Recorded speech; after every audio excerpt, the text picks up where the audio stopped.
Have you ever felt trapped by the limits of your own mind? Like there's an invisible wall holding you back from becoming who you're meant to be? It's not the world, my friend. The real battle is within.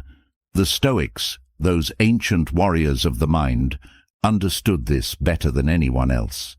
They didn't just survive their circumstances, they thrived by mastering their inner worlds. What if you could tap into that same wisdom today? Imagine breaking free from the chains of doubt, fear, and self-sabotage, not just once, but for good. The lessons we'll uncover today are not your typical motivational fluff. These are timeless principles tested over thousands of years, designed to help you destroy the mental barriers holding you back and reclaim the clarity, courage, and power that already live inside you. Before we dive in, let me share a story that embodies this wisdom, a story that will challenge you to see your limitations in a whole new light. There once was a young craftsman named Marcus, who lived in a bustling Roman city. Known for his intricate woodwork, Marcus had an eye for detail that left everyone in awe. But beneath his talent lay a dark truth. Marcus was his own harshest critic. No piece he made was ever good enough for him. He would agonize over the smallest imperfections, often destroying his own work before anyone else could judge it. One day, as Marcus was hunched over his latest project, an older man entered his workshop. The man, dressed simply yet with an air of wisdom, observed Marcus in silence. After a while he spoke. "Your work is beautiful, but your mind is heavy." Marcus looked up, startled. "Heavy? What do you mean?" The old man smiled. "You carry the weight of perfection, a burden no one can bear. Tell me, if this table were the last thing you ever made, would it not be enough?" The question struck Marcus like lightning. He had never thought about his work or his life that way. "I don't know," he admitted. The man introduced himself as Lucius, a Stoic philosopher known throughout the city. Over the following days, Lucius taught Marcus the art of freeing his mind from its self-imposed limitations. He explained how the pursuit of perfection was robbing Marcus of joy and how the fear of judgment was stifling his creativity. Lucius shared one simple practice. Every morning, write down one fear that holds you back. Then, decide to take one small action that defies it. Progress, not perfection, is the true path to mastery. Marcus embraced this advice. Each day he challenged the doubts that had once ruled him. Over time, his confidence grew, and his work flourished. Not because it was flawless, but because it was honest and true. His creations, once stifled by fear, now radiated with the authenticity of a craftsman who had mastered his mind. And so, Marcus learned what the Stoics knew all along.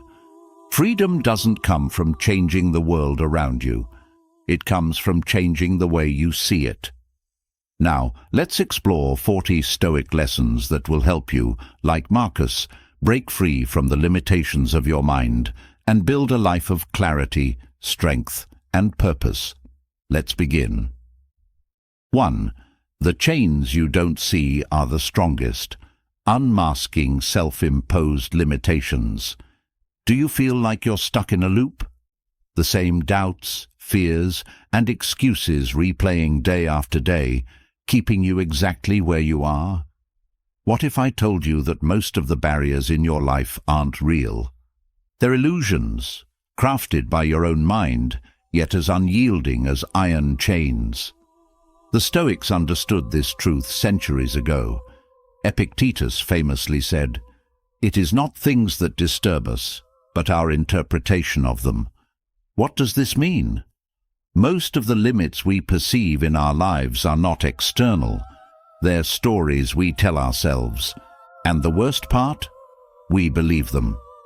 Take a moment to think about the goals you've set aside, the dreams you've shelved, because you're not ready, not good enough, or too old. These are the chains you don't see, the self-imposed limitations that quietly shape your life. They're built from fear, reinforced by doubt, and kept in place by your comfort zone. But here's the good news. These chains aren't forged by reality. They can be broken. Invisible chains often begin in childhood, when we internalize the voices of authority figures, parents, teachers, or society itself. A single comment, like, "You're not artistic," or "You'll never be good at math," can echo in your mind for years. Over time, these beliefs harden into what psychologists call core beliefs, and they start to feel like facts. Let's say you've always wanted to write a book. Every time you think about starting, a voice whispers, "Who are you to write? What if people laugh at you? What if you fail?" That voice isn't reality.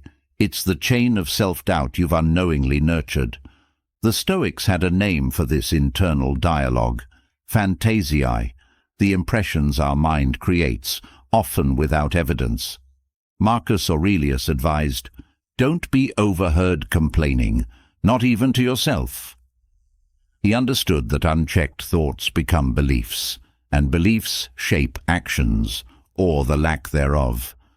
The first step to breaking these chains is simple but profound: awareness. You can't fight what you can't see. Start by identifying the beliefs that hold you back. Ask yourself, what's stopping me from taking the next step in my life? Where did this belief come from?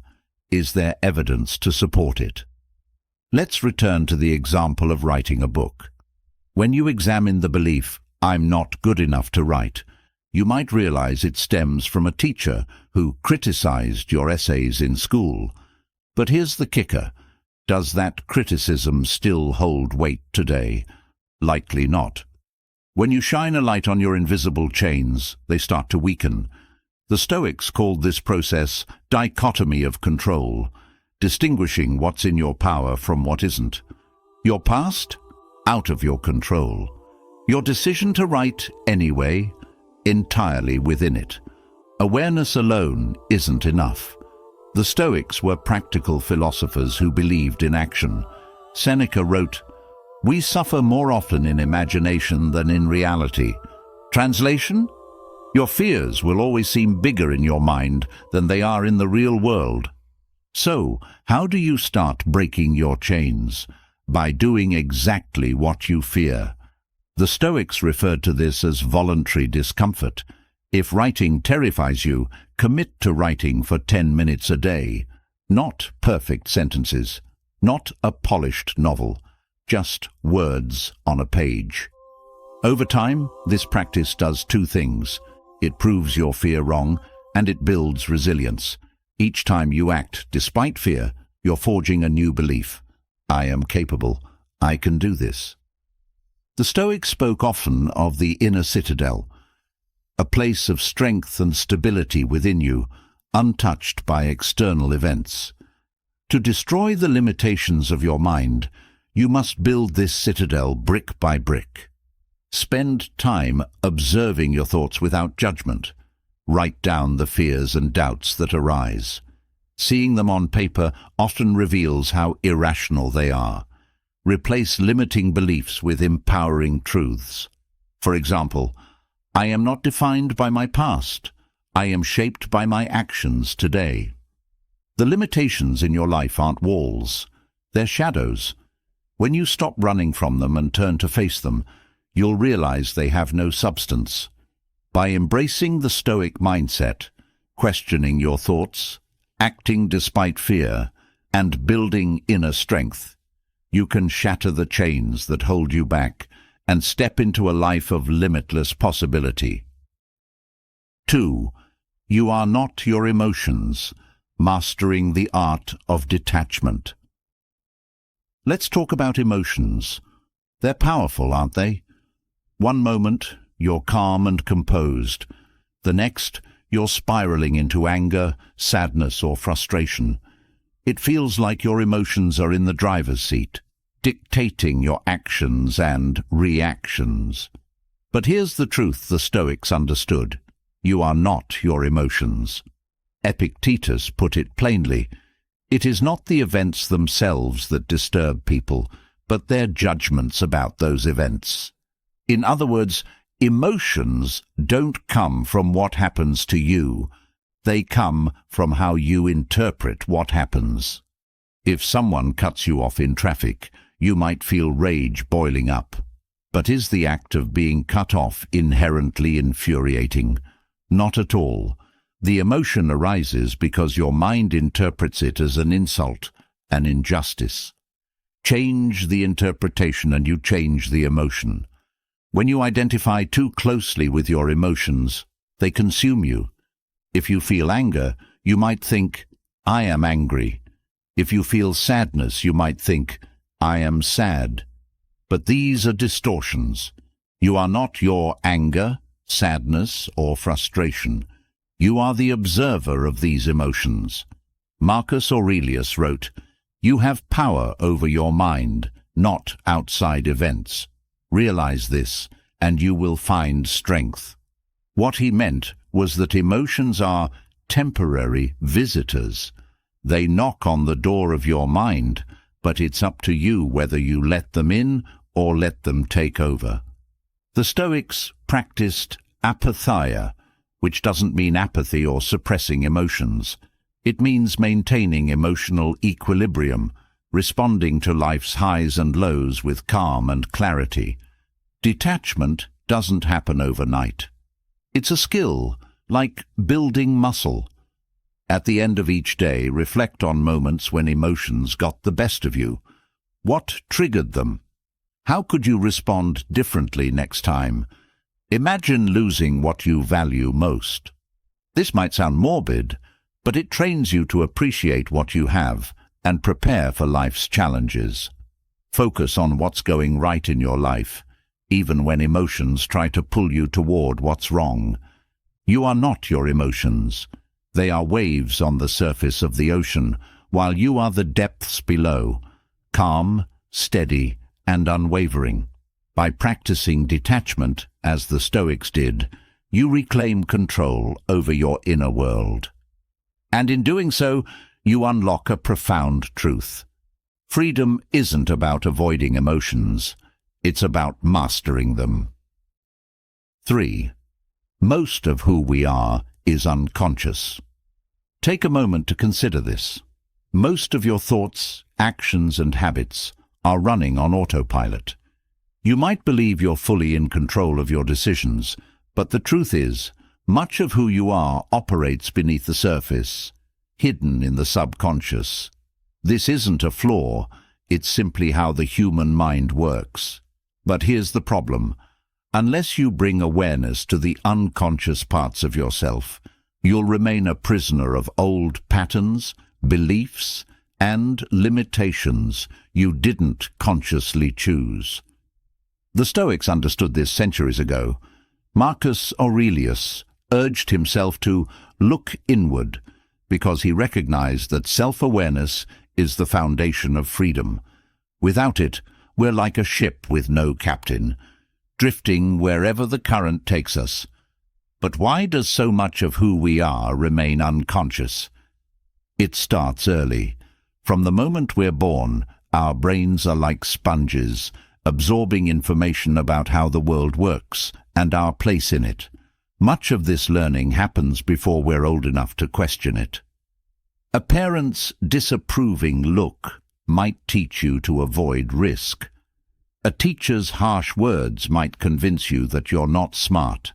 These experiences leave imprints that shape how you see yourself and the world. Over time, these imprints solidify into beliefs, many of which you're not even aware of. Think about it. How often do you stop to question why you react the way you do? Why certain situations trigger anger or anxiety? Why you procrastinate on pursuing your dreams? These automatic responses are the result of unconscious programming, and unless you shine a light on them, they'll continue to dictate your life. So how do you begin to uncover the unconscious? The Stoics believed in reflection and introspection. Epictetus advised, examine yourself. This means taking the time to question your thoughts, emotions, and actions. Why did I react that way? What belief is driving this behavior? Is it true? Journaling is a powerful tool for this process. Writing down your thoughts allows you to see patterns you might otherwise miss. For example, if you find yourself avoiding conflict, a journal might reveal a deeper belief. If I speak up, people won't like me. Once you're aware of this belief, you can challenge it. Is it really true that asserting yourself leads to rejection?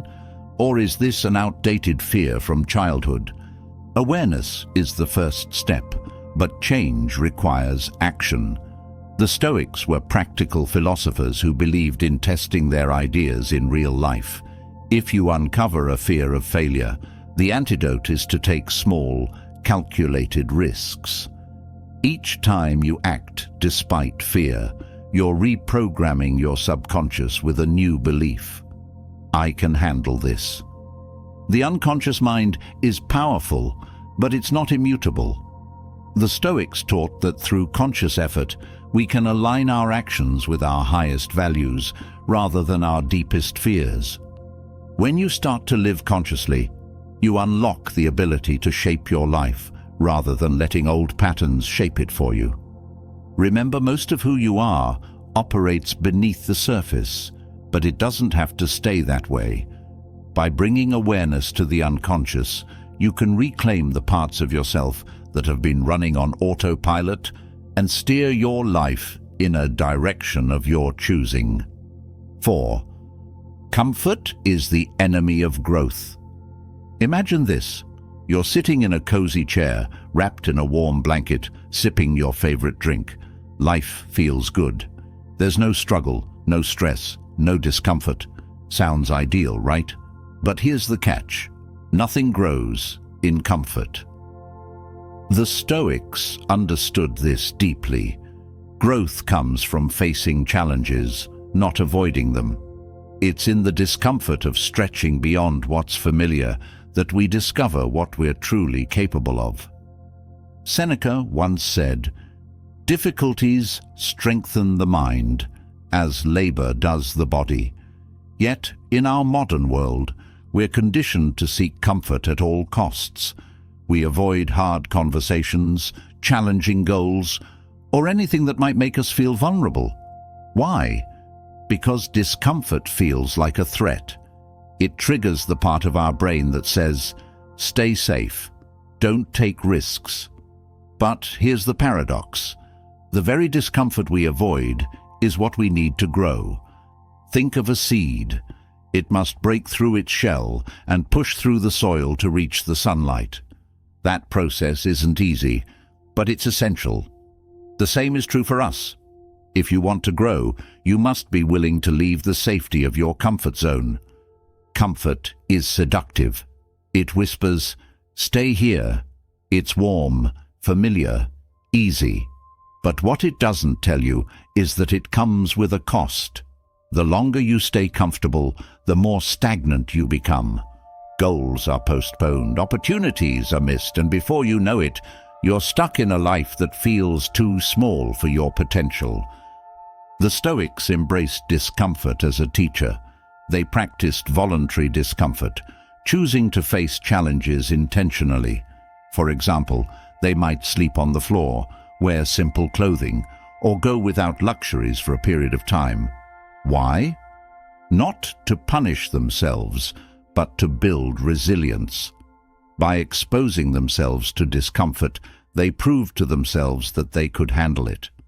You don't have to give up all your comforts to grow, but you do need to challenge yourself regularly. Start small. If you're afraid of public speaking, volunteer to give a short presentation. If you're out of shape, commit to walking 10 minutes a day. Each time you step into discomfort, you're expanding your capacity to handle life's challenges. Growth isn't glamorous. It's messy, uncomfortable, and often painful. but it's also exhilarating. It's in the moments of struggle that you discover strengths you didn't know you had. The Stoics believed that the obstacles we face aren't meant to break us. They're meant to forge us into stronger, wiser, more resilient individuals. So the next time you're tempted to stay in your comfort zone, remember this: comfort is a trap. It keeps you small, safe, and stagnant.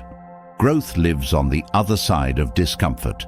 Step into it, and you'll find not only your potential, but also a life that feels truly alive. 5. Your thoughts can make you sick. Pause for a moment and think about the sheer power of your mind.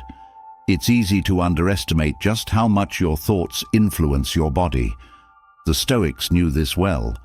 Marcus Aurelius once observed, "The soul becomes dyed with the color of its thoughts." What he was pointing to is the profound connection between what you think and how you feel, both mentally and physically. In today's language, we might call this the mind-body connection. Modern science has confirmed what ancient wisdom intuited. Your thoughts have a direct impact on your health. Stress, anxiety, and negative thinking don't just make you feel bad emotionally, they trigger a cascade of physical effects. Your heart races, your muscles tense, your immune system weakens, all because of thoughts that may not even be rooted in reality. Imagine this scenario. You're sitting at home, scrolling through your phone, and you see a message from your boss that says, "We need to talk tomorrow." Instantly, your mind races to the worst-case scenario. Am I in trouble? Did I mess up? Am I going to get fired?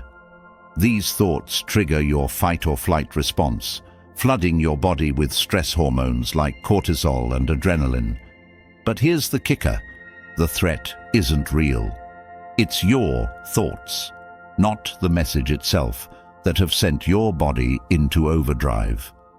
Over time, living in a state of chronic stress takes a toll. It's like running a car engine at full throttle without a brake. It's going to burn out. Chronic negative thinking can lead to real health problems: headaches, high blood pressure, digestive issues, and even a weakened immune system. Your thoughts, if left unchecked, can quite literally make you sick. But there's hope. The Stoics offer a way out. They taught that while you can't always control what happens to you, you can control how you interpret and respond to it. This begins with recognizing that your thoughts are not facts. Just because you think something doesn't make it true. Let's go back to the message from your boss. Instead of spiraling into anxiety, you can pause and ask yourself, what evidence do I have that something is wrong? Maybe the message is about a new project or an opportunity. By questioning your assumptions, you can break the cycle of negative thinking and its harmful effects. Practices like mindfulness and meditation can also help. These tools teach you to observe your thoughts without getting swept up in them. Instead of identifying with every worry or fear, you can see them for what they are, passing mental events that don't have to dictate your reality. The Stoics remind us that the mind is incredibly powerful. It can be your greatest ally or your worst enemy. By choosing your thoughts wisely, you not only protect your peace of mind, but also safeguard your physical health. So, the next time you find yourself trapped in a loop of negative thinking, remember, your thoughts have the power to harm you, but they also have the power to heal you. 6. You may be addicted to your pain. Here's a hard truth. Many of us are addicted to our pain without even realizing it. That might sound strange. After all, who would willingly cling to something that hurts? But pain, whether it's emotional, mental, or even physical, can become so familiar that it feels like home. Think about it. Have you ever caught yourself replaying the same argument in your head over and over? reliving a moment of embarrassment or regret, or holding on to a grudge long after the person who hurt you has moved on. That's the addiction at work. Pain has a way of embedding itself in our minds, convincing us that we need it to make sense of who we are. The Stoics were clear about this. Clinging to pain is a form of self-inflicted suffering. Epictetus warned, "We suffer not from the events in our lives, but from our judgment about them." Pain becomes an addiction when we feed it with our thoughts, replaying the past like a broken record. It's not the original event that hurts us anymore. It's the story we keep telling ourselves about it. Why do we do this? In some ways, pain can feel safe. It gives us something to focus on, something to blame. If we're hurting, we don't have to face the discomfort of moving forward. It's easier to stay in the familiar misery than to risk the unknown of healing. But here's the cost. When you hold on to pain, it holds on to you. It seeps into every area of your life, coloring your relationships, your choices, and your sense of self. It keeps you stuck in a cycle of negativity, robbing you of the joy and freedom that come from letting go. Breaking free from this addiction requires courage and effort. The first step is acknowledging it. Ask yourself, what pain am I holding on to? Is it an old heartbreak, a failure, a betrayal? Be honest with yourself, even if it's uncomfortable. Awareness is the beginning of liberation. Next, recognize that letting go doesn't mean denying or minimizing your pain. It means accepting it, feeling it fully, and then choosing to release it. The Stoics called this apatheia, a state of inner peace that comes from not being controlled by external events. This doesn't mean you become numb or indifferent. It means you stop giving your pain the power to define you. Healing also involves replacing the stories you tell yourself about your pain with ones that empower you. Instead of saying, "I was abandoned, so I'm unworthy of love," you might say, "That experience taught me what I need and deserve in a relationship." The Stoics believed that every challenge contains an opportunity for growth. Your pain, as difficult as it may be, can become a source of strength if you choose to see it that way. Take action. Healing isn't just a mental process. It's something you do. This might mean seeking support from a trusted friend, therapist, or mentor. It might mean starting a new habit, like journaling or meditation, to help you process your emotions. Or it might mean taking a small step toward a goal you've been avoiding because of fear or doubt. Remember, pain is a part of life, but suffering is optional. The Stoics remind us that we have the power to choose how we respond to our pain. By letting go of the need to hold on to it, you free yourself to live a fuller, richer, and more meaningful life. You're not defined by what has hurt you. You're defined by how you rise above it. 7. Memories lie. Our memories, those vivid snapshots of the past we cling to for meaning, are not as reliable as we'd like to think. The Stoics, ever wise in their understanding of human nature, warned us about the deceptive nature of our perceptions. Seneca famously said, "We suffer more in imagination than in reality." This insight applies not only to how we envision the future, but also to how we reconstruct the past. Memories, though they feel like concrete truths, are often distorted by emotion, bias, and time. Think of a time when you recalled an argument or a painful experience. In your mind, the scene probably plays out like a movie, complete with dialogue, expressions, and even the exact tone of someone's voice. But here's the problem. The movie is directed by your emotions. If you felt hurt, you likely amplify the words that stung. If you felt slighted, your memory might exaggerate the other person's indifference or hostility. Over time, these distortions solidify, creating a version of the past that may be more fiction than fact. Why do memories lie? It's because they aren't static. Every time you recall a memory, your brain essentially re-records it. This means your present emotions, beliefs, and even current environment can influence how you remember the past.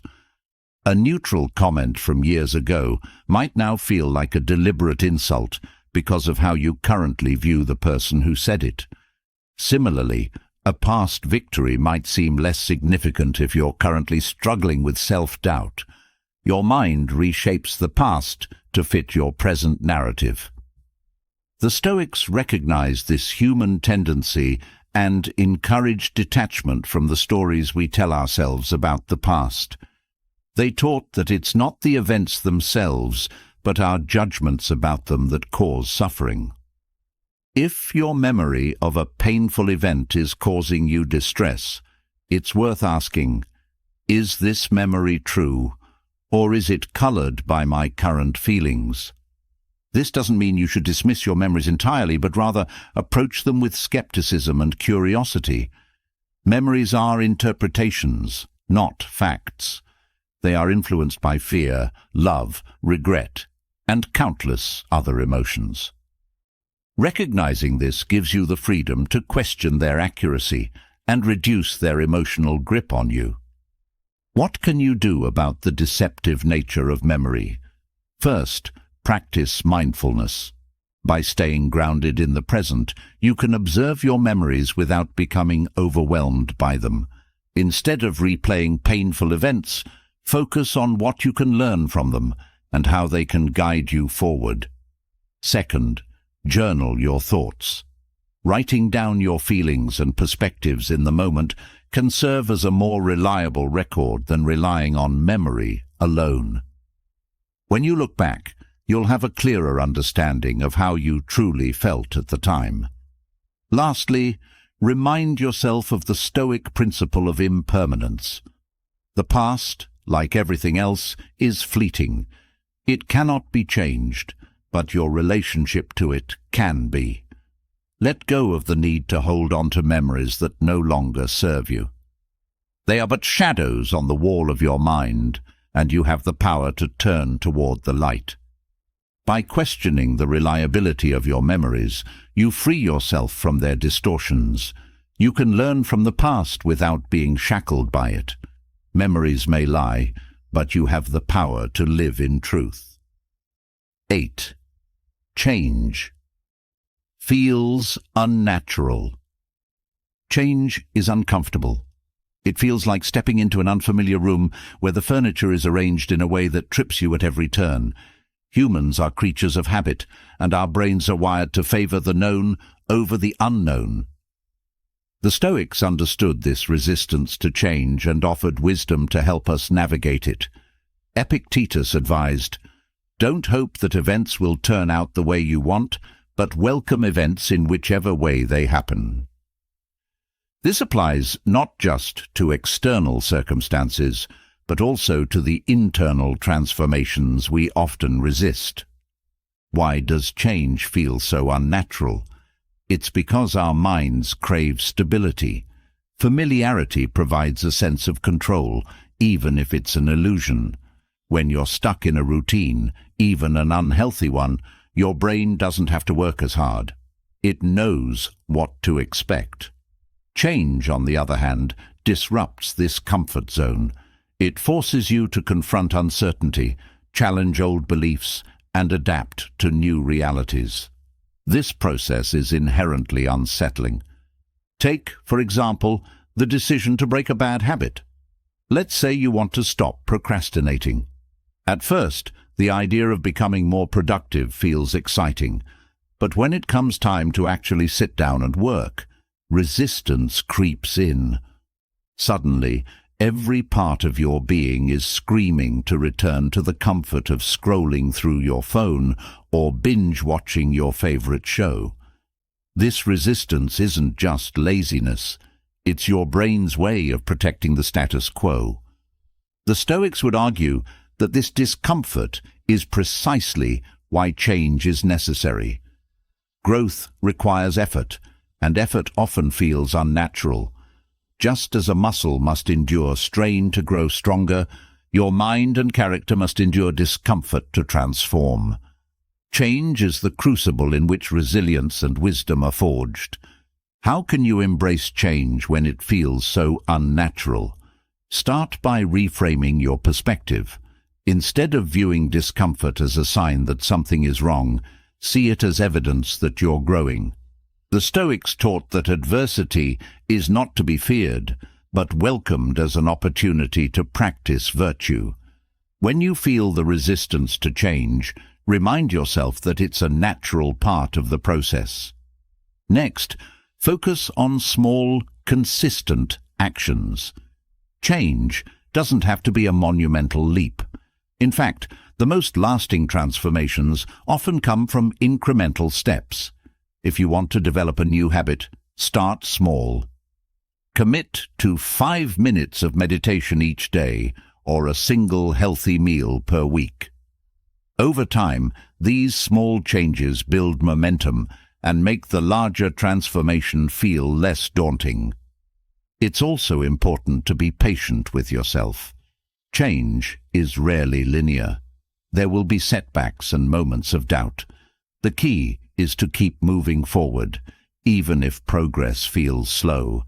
The Stoics remind us that the path to virtue is a lifelong journey. Each step, no matter how small, brings you closer to becoming the person you aspire to be. Surround yourself with reminders of why change is worth it. Reflect on the life you want to create and the values you want to embody. Visualize the version of yourself who has embraced growth and overcome resistance. This vision can serve as a guiding light when the process feels overwhelming. Change may feel unnatural, but it is the essence of life. Nothing in nature stays the same. Everything is in a constant state of flux. The Stoics teach us to align with this truth rather than resist it. By embracing change, you align yourself with the natural order of the universe, and in doing so, you discover a strength and adaptability you never knew you had. 9. Transformation requires hard work. True transformation is neither easy nor instantaneous. It requires effort, discipline, and a willingness to endure discomfort. The Stoics, who understood the challenges of self-improvement, never promised an effortless path to virtue. Instead, they encouraged hard work as the foundation of meaningful change. Marcus Aurelius wrote, "The impediment to action advances action. What stands in the way becomes the way." This insight reveals that the obstacles we encounter during transformation are not barriers, but stepping stones to growth. Why does transformation demand such hard work? Because it's not just about changing habits or behaviors. It's about reshaping your inner world. This involves confronting your fears, challenging deeply ingrained beliefs, and unlearning patterns that no longer serve you. It's a process of shedding the old and embracing the new, a process that often feels like walking through fire. Think about the effort it takes to learn a new skill, like playing an instrument or speaking a foreign language. At first, progress is slow and awkward. Your fingers stumble over the keys, or your tongue trips on unfamiliar words. It's frustrating, even discouraging. But with practice and perseverance, those initial struggles give way to proficiency. The same principle applies to personal transformation. The early stages are filled with resistance and discomfort, but each small effort brings you closer to the person you aspire to become. The Stoics remind us that hard work is a virtue in itself. Seneca wrote, "Difficulties strengthen the mind, as labor does the body."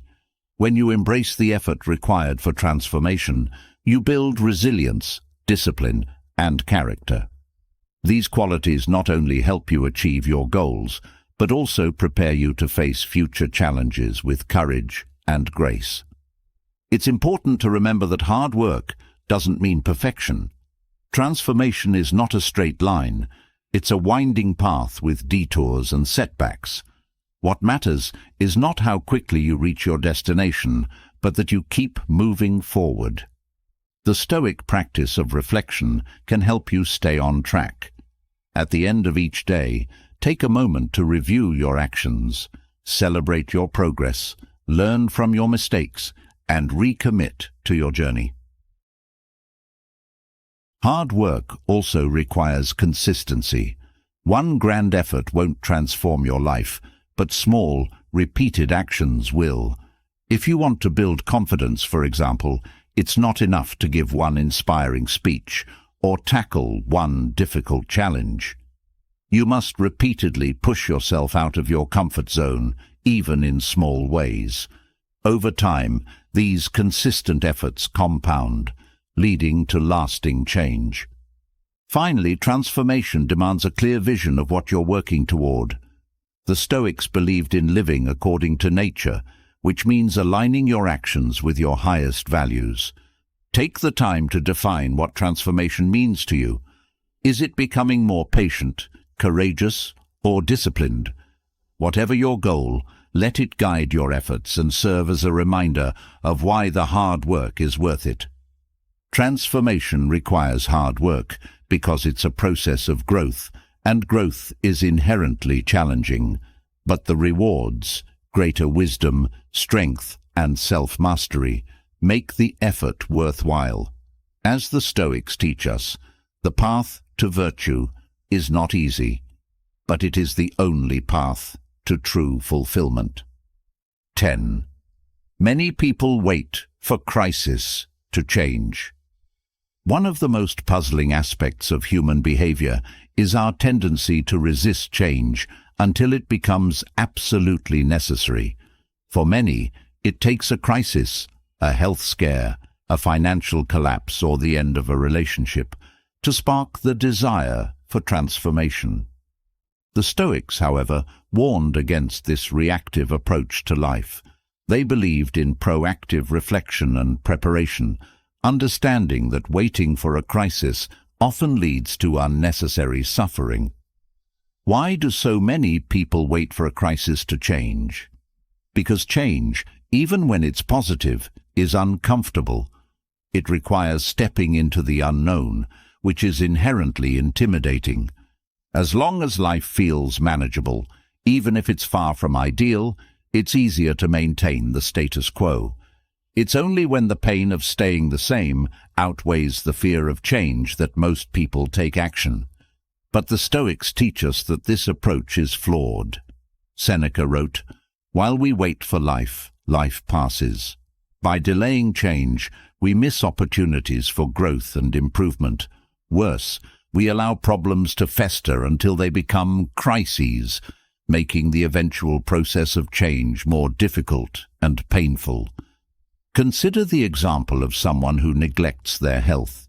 They ignore warning signs like fatigue or weight gain because they're not serious enough to warrant action. It's only when they receive a dire diagnosis, a heart attack perhaps, or the onset of diabetes, that they decide to make changes. By then, the damage is done, and the road to recovery is far steeper than it needed to be. The Stoics encourage us to take a different approach, one of proactive introspection and action. Instead of waiting for life to force you to change, regularly examine your habits, choices, and priorities. Ask yourself, what am I tolerating that I shouldn't be? What am I neglecting that deserves my attention? This practice, known as premeditatio malorum, the premeditation of evils, helps you anticipate challenges and address them before they become crises. It's also important to recognize that crises, while painful, are not inherently bad. They are often catalysts for transformation, forcing us to confront truths we've been avoiding. Marcus Aurelius saw adversity as an opportunity for growth, writing, "The obstacle is the way."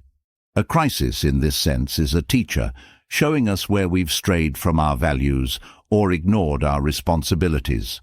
However, the Stoics would argue that waiting for a crisis to change is a missed opportunity. Why let life dictate your growth when you have the power to take control? By embracing a proactive mindset, you can create positive change on your terms, avoiding the unnecessary suffering that comes with reactive decisions. To break the habit of waiting for crises, start small. Commit to regular self-reflection and set aside time to evaluate your life honestly. Are there areas where you're settling for less than you deserve? Are there habits or patterns that are quietly undermining your well-being? Once you identify these areas, take action. Even small steps can make a big difference over time. Ultimately, the Stoics remind us that the best time to change is now. Don't wait for a wake-up call in the form of a crisis. Instead, view every day as an opportunity to grow and improve. By taking responsibility for your life, you not only prevent crises, but also create a future filled with purpose and resilience. Waiting for a crisis to change may be human nature, but choosing to act before one arises is the mark of wisdom. 11. We romanticize our suffering. Suffering is a universal experience, but humans have an uncanny ability to romanticize it, turning it into something almost sacred. This tendency can be seen in how we glorify struggle, pain, and sacrifice, sometimes to the point of making them integral to our identity. It's the writer who believes their creativity is fueled by torment, the professional who prides themselves on relentless overwork, or the individual who clings to heartbreak as proof of their depth. While suffering is inevitable, the Stoics teach us that romanticizing it only deepens its grip and prevents true growth. Romanticizing suffering often begins with the stories we tell ourselves. We view hardship as a badge of honor, proof that we're resilient or unique. While it's true that overcoming adversity can build character, the Stoics remind us that clinging to suffering as a cornerstone of identity is counterproductive. Marcus Aurelius wrote, "You have power over your mind, not outside events. Realize this, and you will find strength." This wisdom reminds us that while pain may be unavoidable, wallowing in it is a choice. Romanticizing suffering also serves as a subtle form of avoidance. By framing pain as noble or meaningful, we sidestep the hard work of healing and change. It's easier to stay in the comfort of familiar misery than to confront the uncertainty of moving forward. For instance, someone stuck in a toxic relationship might tell themselves, "This is the price of true love," rather than facing the painful truth that leaving is necessary for their well-being. Similarly, the person who works themselves to exhaustion might view their suffering as a testament to their ambition, ignoring the long-term harm it causes. The Stoics encourage us to reframe our relationship with suffering, seeing it not as a virtue, but as a teacher. Pain and struggle are not ends in themselves. They are opportunities for growth and self-mastery. Seneca wrote, "Difficulties strengthen the mind, as labor does the body." This perspective invites us to learn from suffering without romanticizing it, using it as a stepping stone rather than a prison. Breaking free from the habit of romanticizing suffering requires honesty and courage. Start by examining the narratives you've built around your pain. Are you clinging to struggle because it feels familiar, or because it serves as proof of your worth? Recognize that suffering, while meaningful in context, is not a life goal. You are not defined by your hardships, but by how you respond to them. The Stoics also teach the importance of acceptance. Acknowledge your pain without judgment or embellishment. Say to yourself, "This is what I'm experiencing, but it doesn't define me." Acceptance is not the same as resignation. It is the first step toward taking control and deciding what comes next. Finally, focus on solutions rather than stories. If your suffering stems from a specific issue, ask yourself what you can do to address it. Even small steps can break the cycle of pain and help you move toward healing. Remember, the goal is not to erase suffering, but to learn from it and let it pass.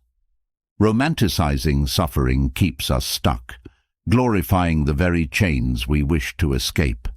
The Stoics remind us that while pain is inevitable, it is not the measure of a life well lived. True strength lies in acknowledging suffering, learning from it, and moving forward with grace and resilience. 12. The unknown is terrifying. Fear of the unknown is one of the most deeply ingrained aspects of human nature. The unfamiliar represents a potential threat, a space where our control and certainty dissolve. This fear often paralyzes us, keeping us stuck in situations or patterns that feel safe but unfulfilling. The Stoics understood this fear well and offered timeless wisdom for navigating the uncertainty of life. The unknown is terrifying because it forces us to confront our lack of control. We fear what we cannot predict or prepare for, whether it's the outcome of a new job, the future of a relationship, or even the prospect of death. This fear is rooted in our survival instincts, which prioritize safety and stability. However, in the modern world, this instinct often works against us, keeping us from taking risks that could lead to growth and fulfillment. Marcus Aurelius wrote, "You could leave life right now. Let that determine what you do and say and think." This reflection reminds us that life itself is uncertain. The Stoics viewed this uncertainty not as a curse, but as a fundamental truth to be embraced. By accepting the unknown as part of existence, we free ourselves from the grip of fear. Our fear of the unknown is often fueled by our imagination. We picture worst-case scenarios, magnifying our anxiety and hesitation. This mental projection is a form of suffering that hasn't even happened yet. The Stoics call us to focus on the present, addressing what is within our control, rather than being consumed by hypothetical fears. Epictetus said, "We suffer more often in imagination than in reality." Recognizing this helps us see that much of our fear is self-inflicted. Facing the unknown requires cultivating courage and resilience. Courage, according to the Stoics, is not the absence of fear, but the ability to act despite it. It's acknowledging the discomfort of uncertainty and choosing to move forward anyway. Resilience, on the other hand, is the ability to adapt to whatever the unknown brings. Together, these qualities allow us to navigate life's uncertainties with grace. One practical way to confront the unknown is to reframe it as an opportunity rather than a threat. Uncertainty is not just a source of fear, it's also a space for possibility and growth. Consider how many of life's most meaningful experiences, love, adventure, achievement, come from stepping into the unknown. By shifting your perspective, you can see uncertainty as a doorway rather than a barrier. Another Stoic practice that can help is premeditatio malorum, or the premeditation of evils.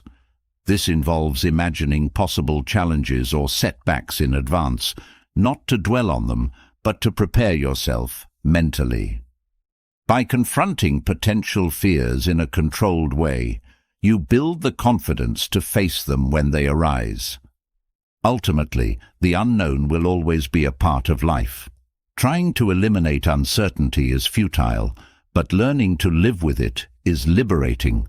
The Stoics remind us that while we cannot control the future, we can control our response to it. By embracing uncertainty with courage and curiosity, we transform fear into a source of strength. The unknown may be terrifying, but it is also where life's greatest opportunities lie. 13. Your environment shapes you. The Stoics understood that while we have control over our thoughts and actions, the environment we inhabit exerts a profound influence on who we become. Your surroundings, physical, social, and emotional, shape your habits, behaviors, and even your mindset in ways you may not immediately recognize. Whether you are aware of it or not, your environment is constantly nudging you in certain directions, either reinforcing your strengths or amplifying your weaknesses. Consider the people you surround yourself with. Are they uplifting, encouraging, and aligned with your values? Or do they drag you into negativity, doubt, or unproductive habits? The Stoic philosopher Seneca once wrote, "Associate with those who will make a better man of you. Welcome those whom you yourself can improve." This advice highlights the reciprocal nature of relationships. The company you keep is a reflection of your inner world, but it also has the power to mold that world over time. Your physical environment also plays a significant role. A cluttered, chaotic space can lead to a cluttered, chaotic mind. In contrast, an organized, serene environment fosters clarity and focus. The Stoics often emphasized simplicity, not as an aesthetic choice, but as a practical means of creating a harmonious life. By designing your surroundings to support your goals, you reduce friction and make positive actions easier to take. Habits, too, are shaped by environment. Think about the cues in your daily life that prompt certain behaviors. A phone on your nightstand might tempt you to scroll endlessly, cutting into your sleep. A kitchen stocked with junk food might derail your health goals. These environmental triggers can feel insurmountable unless you consciously design your surroundings to align with your intentions. The Stoics remind us that we have the power to shape our environments just as they shape us. Your environment also extends beyond the tangible.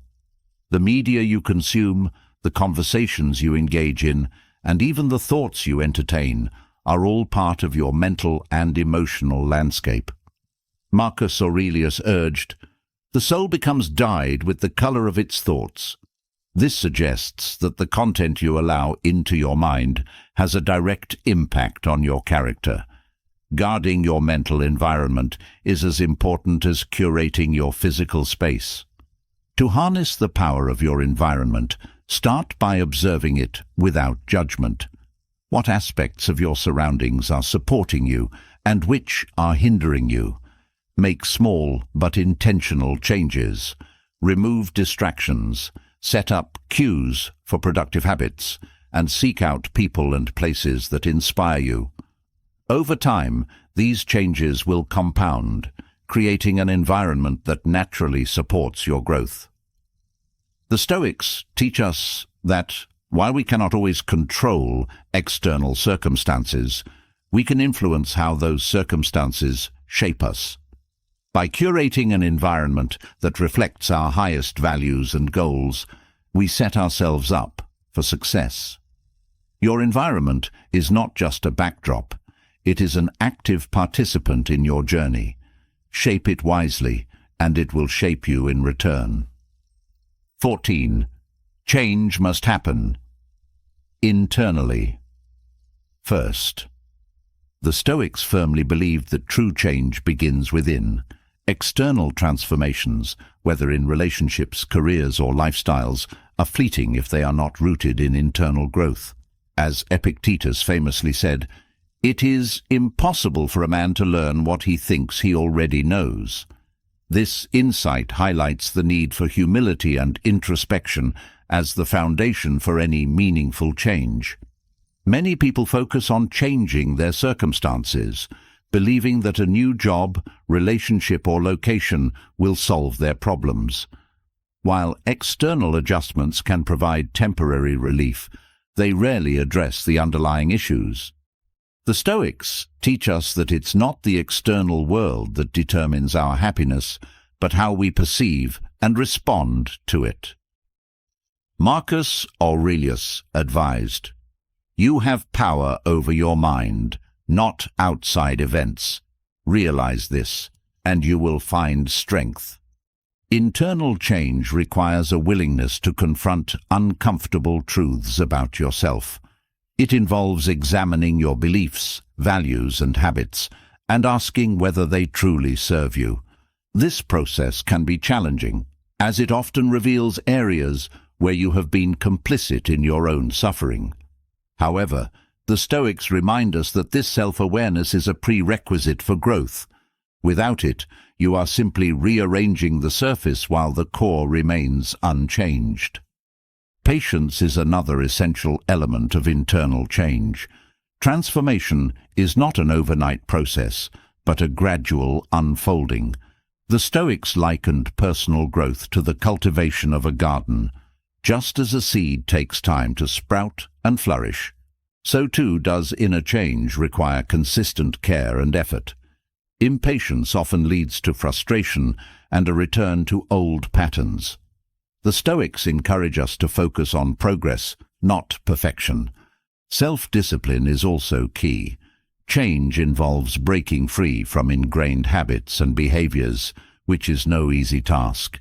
The Stoics emphasize the importance of intentional action, even in the face of resistance. Seneca wrote, "Most powerful is he who has himself in his own power." This quote underscores the idea that self-mastery is the foundation for all other achievements. Internal change also involves letting go of attachments to external outcomes.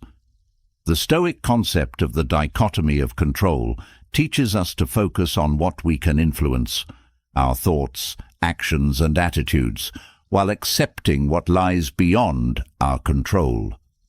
This mindset shifts the focus from changing the world around us to transforming our relationship with it. When you commit to internal change, the external world often follows suit.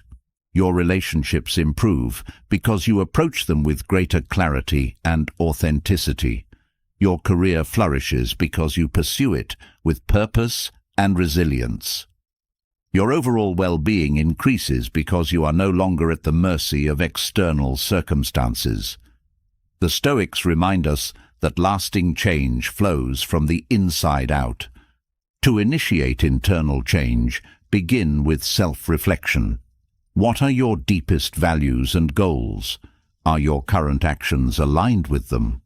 Practice mindfulness to become more aware of your thoughts and emotions, and challenge the narratives that hold you back. Finally, take consistent action, no matter how small. Each step you take reinforces the belief that change is possible. Change is not easy, but it is profoundly rewarding. The Stoics teach us that the journey to transformation begins within, where our true power lies. By focusing on internal growth, you create a foundation for lasting change that radiates into every aspect of your life. True transformation is not about altering the world to suit your desires, but about becoming the kind of person who can thrive in any world. 15. Attachment to the familiar limits. You. The comfort of the familiar can be deceiving. It feels safe, predictable and secure, yet it often becomes the very thing that holds us back from growth and transformation. The Stoics understood that clinging to what is known simply because it is comfortable is a subtle form of self-sabotage. They believed that progress requires a willingness to step into the unknown, even if it feels uncomfortable or intimidating. Attachment to the familiar manifests in various ways. It can be staying in a job that no longer fulfills you, holding on to relationships that have run their course, or adhering to routines that keep you stagnant. These attachments create a false sense of stability, but underneath, they often breed frustration, boredom, or dissatisfaction. The familiar may feel like a refuge, but it can also be a cage. The Stoic philosopher Epictetus taught that our attachment to external things often stems from misplaced values. Men are disturbed not by things, but by the views they take of them, he wrote. This means that it is not the familiar itself that limits us, but our attachment to it, the belief that we cannot function, thrive, or find happiness without it. Breaking free from the familiar requires courage. It means letting go of what no longer serves you, even if it feels risky or uncertain. This might involve stepping away from toxic relationships, leaving a stable job to pursue a passion, or challenging long-held beliefs about yourself and the world. The Stoics remind us that discomfort is not a sign of danger, but a necessary part of growth. Letting go of the familiar also involves embracing impermanence. Marcus Aurelius reflected, "Loss is nothing else but change, and change is nature's delight. Life is inherently dynamic, and resisting this reality only creates suffering. By accepting that everything is temporary, you free yourself to move forward without clinging to what was." The fear of leaving the familiar often stems from a lack of trust in ourselves and the future. The Stoics countered this fear with the concept of prohairesis, or the ability to choose our responses. No matter what changes occur, we have the power to adapt, learn, and thrive. This inner resilience makes us less dependent on external stability. When you release your attachment to the familiar, you open the door to new possibilities. You discover strengths you didn't know you had, forge deeper connections, and achieve goals that once seemed out of reach.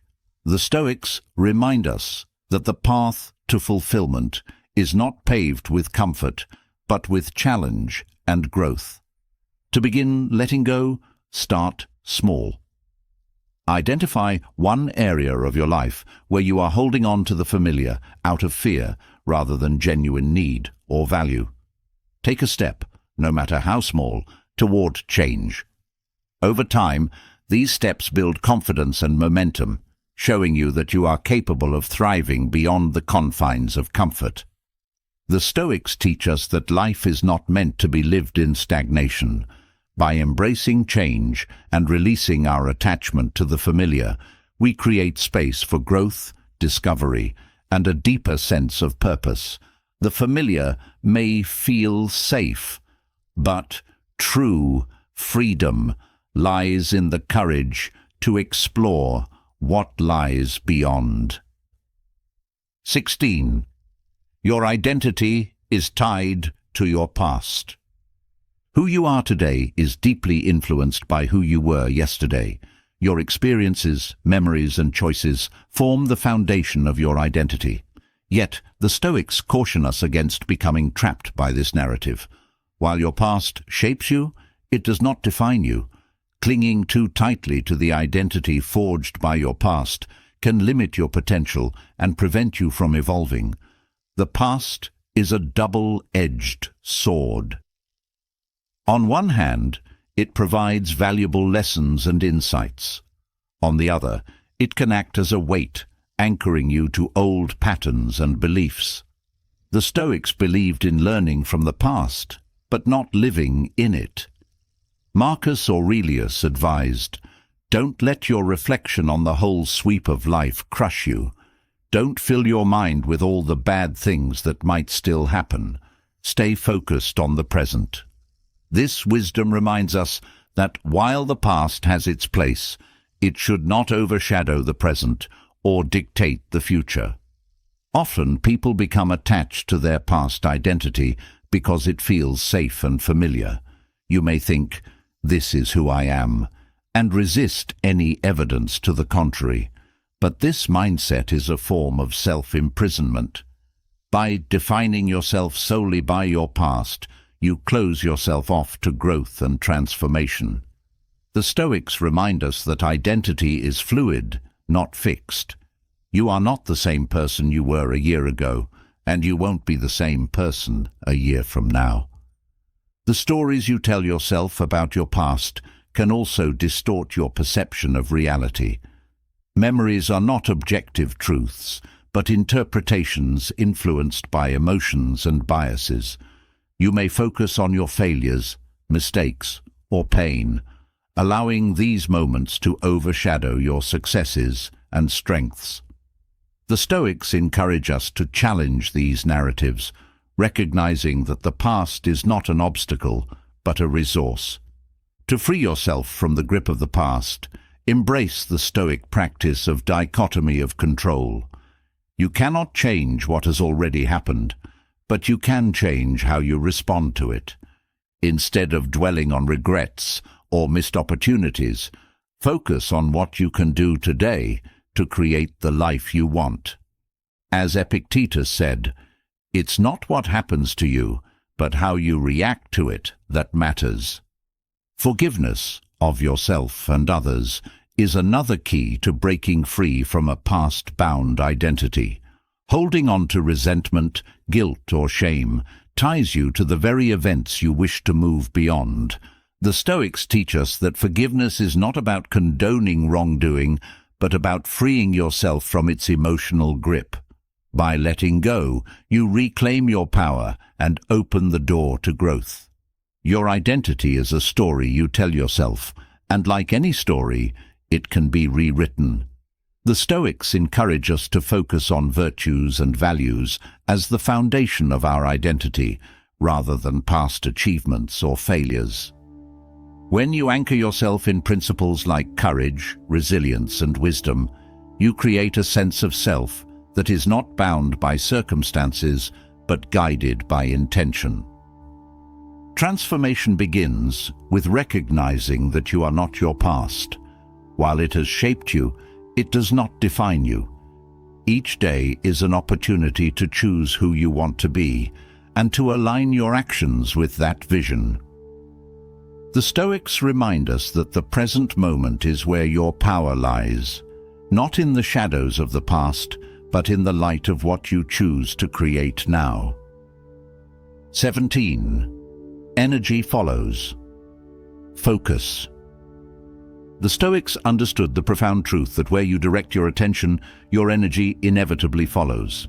This concept, seemingly simple, holds the key to mastering not only your thoughts, but also your actions, and, ultimately, your life. Marcus Aurelius famously wrote, "The happiness of your life depends upon the quality of your thoughts." To take it one step further, the quality of your thoughts is determined by what you focus on. Your focus becomes the lens through which you view the world, and your energy fuels whatever you fixate on, whether it is positive or negative. In a world brimming with distractions, focus has become a scarce resource. The modern mind is bombarded with notifications, social media updates, endless choices, and ceaseless demands. It's easy to scatter your attention across countless tasks, never fully committing to any of them. This diffusion of focus leads to wasted energy, frustration, and burnout. The Stoics remind us that deliberate attention is a discipline that requires constant cultivation.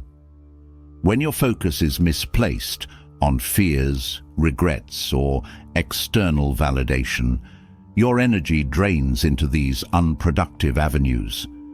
Dwelling on the past or worrying about the future are prime examples of how misplaced focus can deplete your vitality.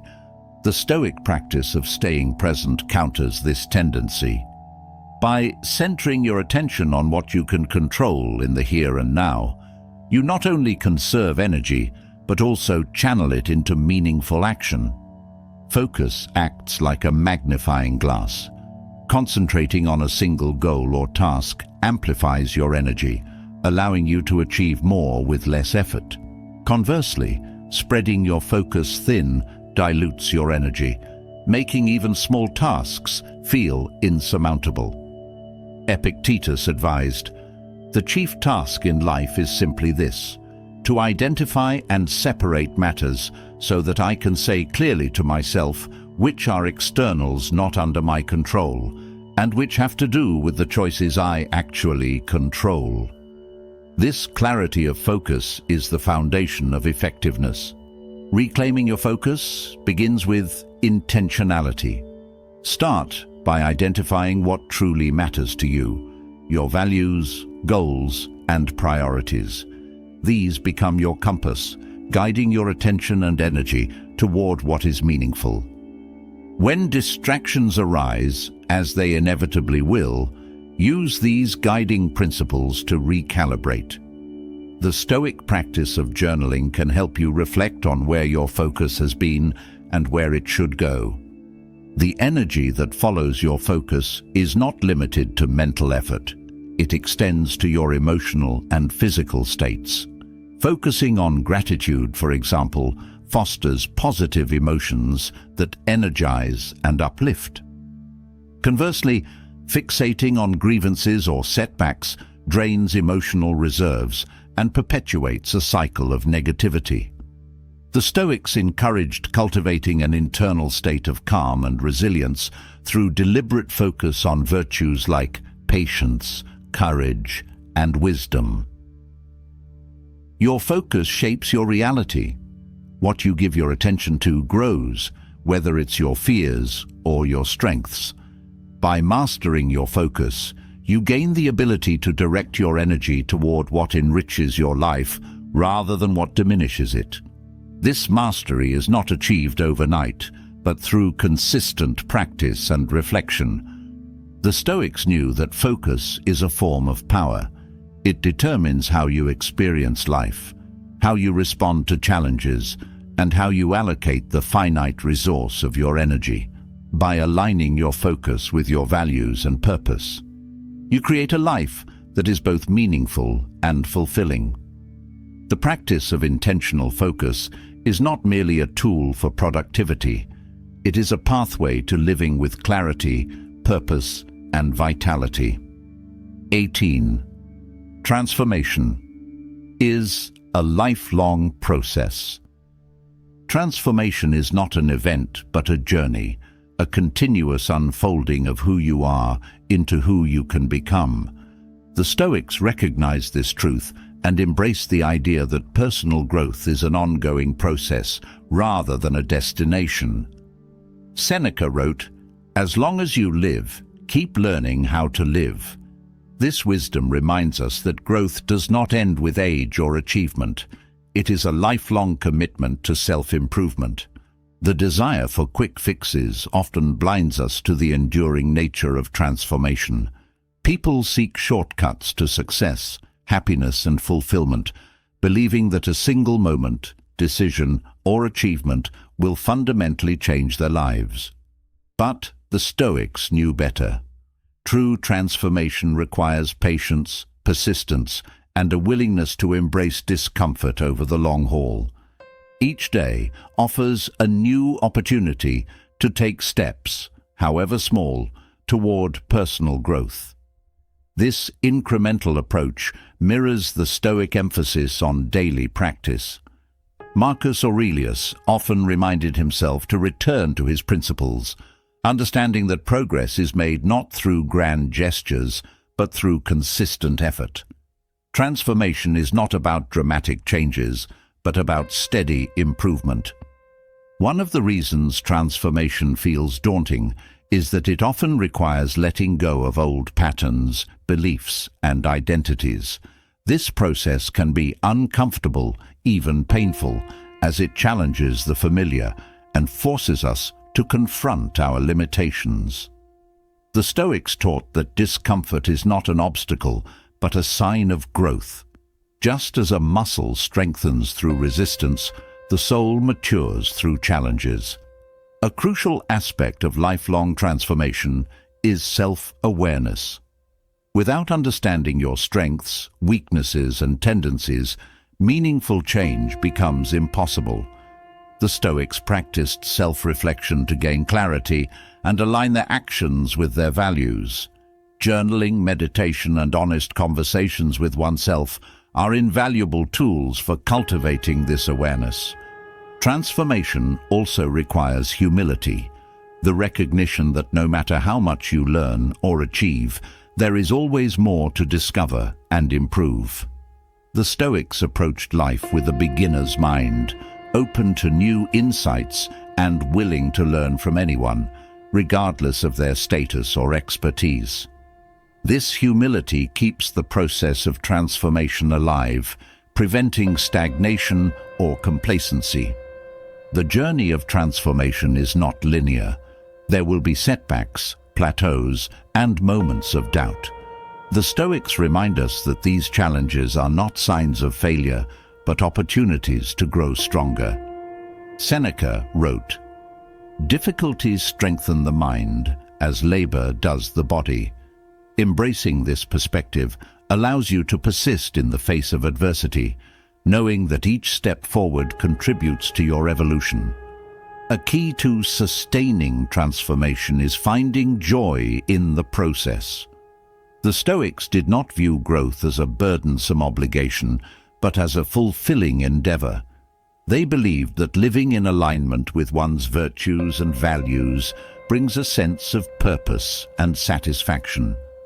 Transformation is not about achieving perfection, but about striving to be better than you were yesterday. In the end, transformation is a lifelong process, because life itself is dynamic and ever-changing. To stop growing is to resist the natural flow of existence. By committing to continuous improvement, you align yourself with the Stoic ideal of living fully and authentically. Each day becomes an opportunity to refine your character, deepen your understanding, and move closer to the person you aspire to be. 19. Your body can become your mind. The connection between the mind and body is profound, yet often underestimated. The Stoics understood this interplay, recognizing that our physical state can deeply influence our mental and emotional well-being. In modern terms, the idea that your body can become your mind means that the patterns and habits ingrained in your physical being can shape your thoughts, emotions, and reactions, often without you realizing it. Imagine your body as a repository of experiences.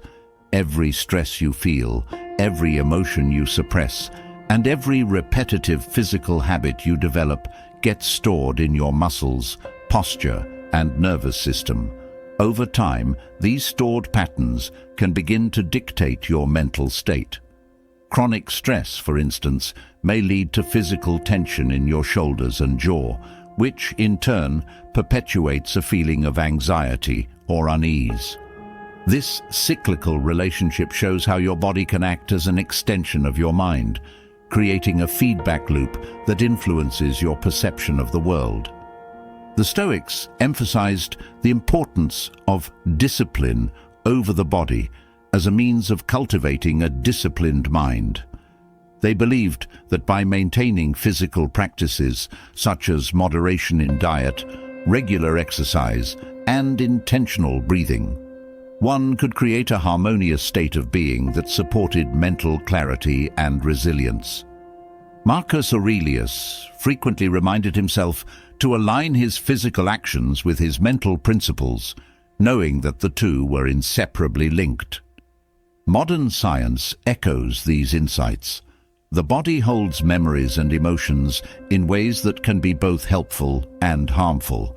Positive habits like exercise, mindfulness, and deep breathing can reinforce feelings of strength and calm, while negative habits like slouching, shallow breathing, or neglecting physical health can entrench feelings of weakness, stress, and fatigue. Over time, your body's habitual state can condition your mind, making it harder to break free from mental ruts or emotional stagnation. To reclaim this mind-body connection, intentional action is required. The way you carry yourself, breathe, and move can have a profound impact on your thoughts and emotions. For instance, adopting an upright posture can boost confidence, while deliberate, slow breathing can calm the mind in moments of stress.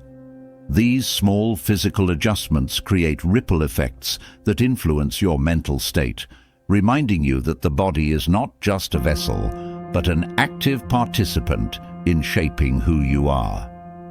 The Stoics taught that one must live in accordance with nature, and part of this means recognizing and respecting the natural interplay between mind and body. By caring for your body, you indirectly care for your mind. This includes not only maintaining physical health, but also being mindful of how you move through the world. Each step, gesture, and breath carries the potential to either reinforce mental harmony or perpetuate discord. The concept that your body can become your mind also underscores the importance of awareness. Many of the patterns stored in your body operate unconsciously, influencing your mental state without your consent. Bringing these patterns into conscious awareness is the first step toward change. By noticing how your body reacts to stress, fatigue, or joy, you can begin to interrupt negative cycles and create new, positive ones. Ultimately, recognizing that your body can become your mind is an empowering realization. It means that you have the ability to shape not only your physical health, but also your mental and emotional well-being through intentional action.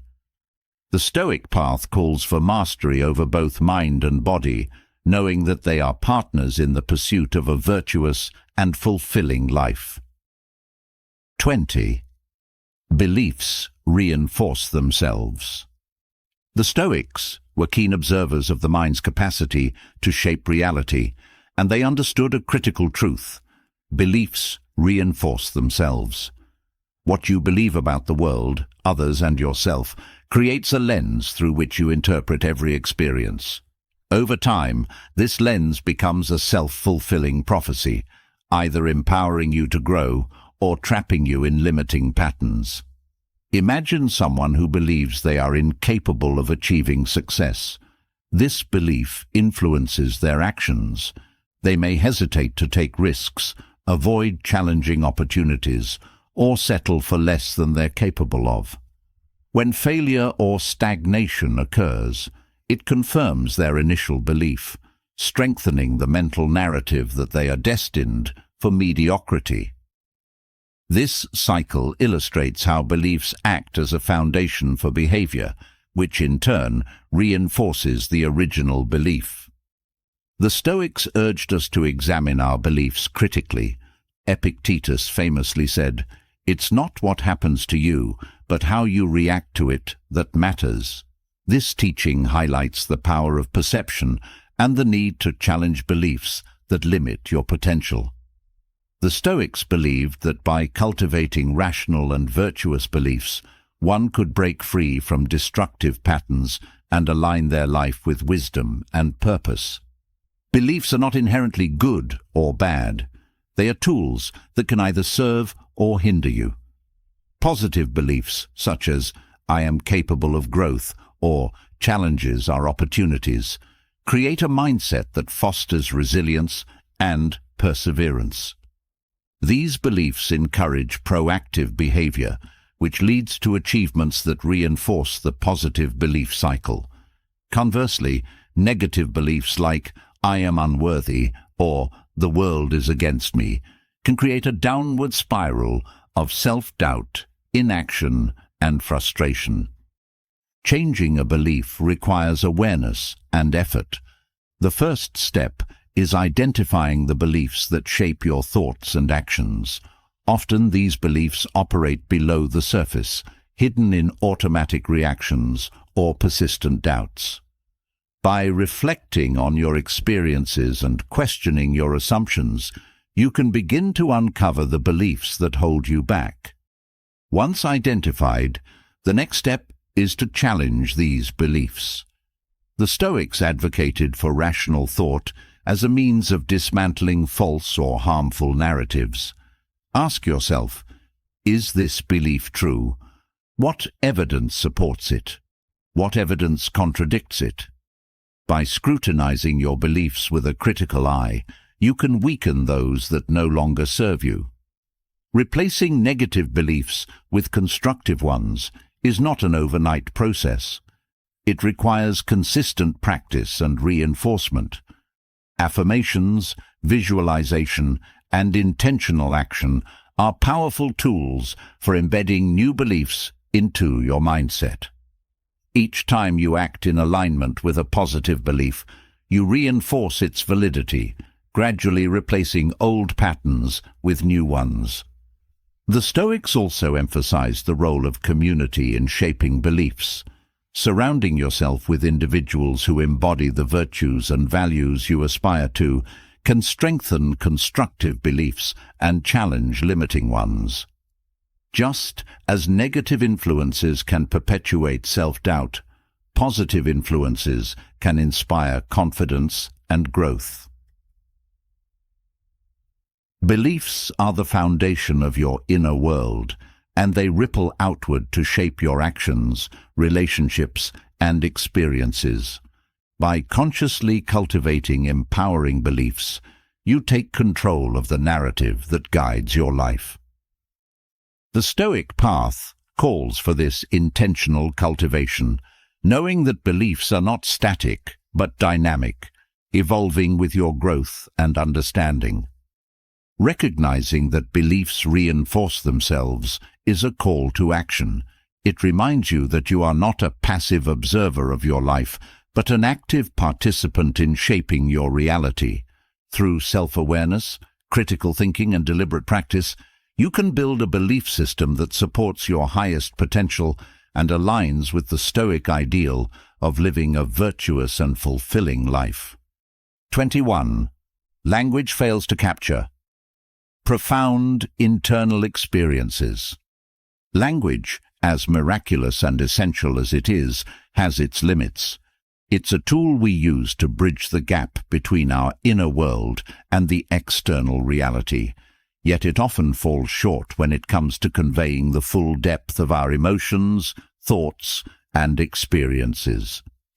The Stoics understood this limitation, often emphasizing direct experience and personal reflection over relying solely on words to express the inexpressible. Profound internal experiences, moments of deep insight, intense emotion, or spiritual awakening, often defy the confines of language. Think about the last time you felt truly overwhelmed by beauty, love, or even grief. You may have tried to articulate it, but the words felt incomplete, as though they stripped the experience of its true essence. Words are, at best, approximations of the intangible. They capture the shadow of the experience, but rarely its full depth. This limitation of language can sometimes lead to frustration or even a sense of isolation. After all, if you can't fully express what you feel or think, how can anyone else understand you? But the Stoics saw this challenge not as a barrier but as an opportunity. They believed that self-understanding and inner peace come not from external validation, but from cultivating a rich internal life. Language may falter, but the clarity of your own reflection can still bring profound insight. Language's failure to capture deep experiences is evident in the way we attempt to describe emotions. Words like love, grief, or awe carry vast universes of meaning, yet they are interpreted differently by everyone.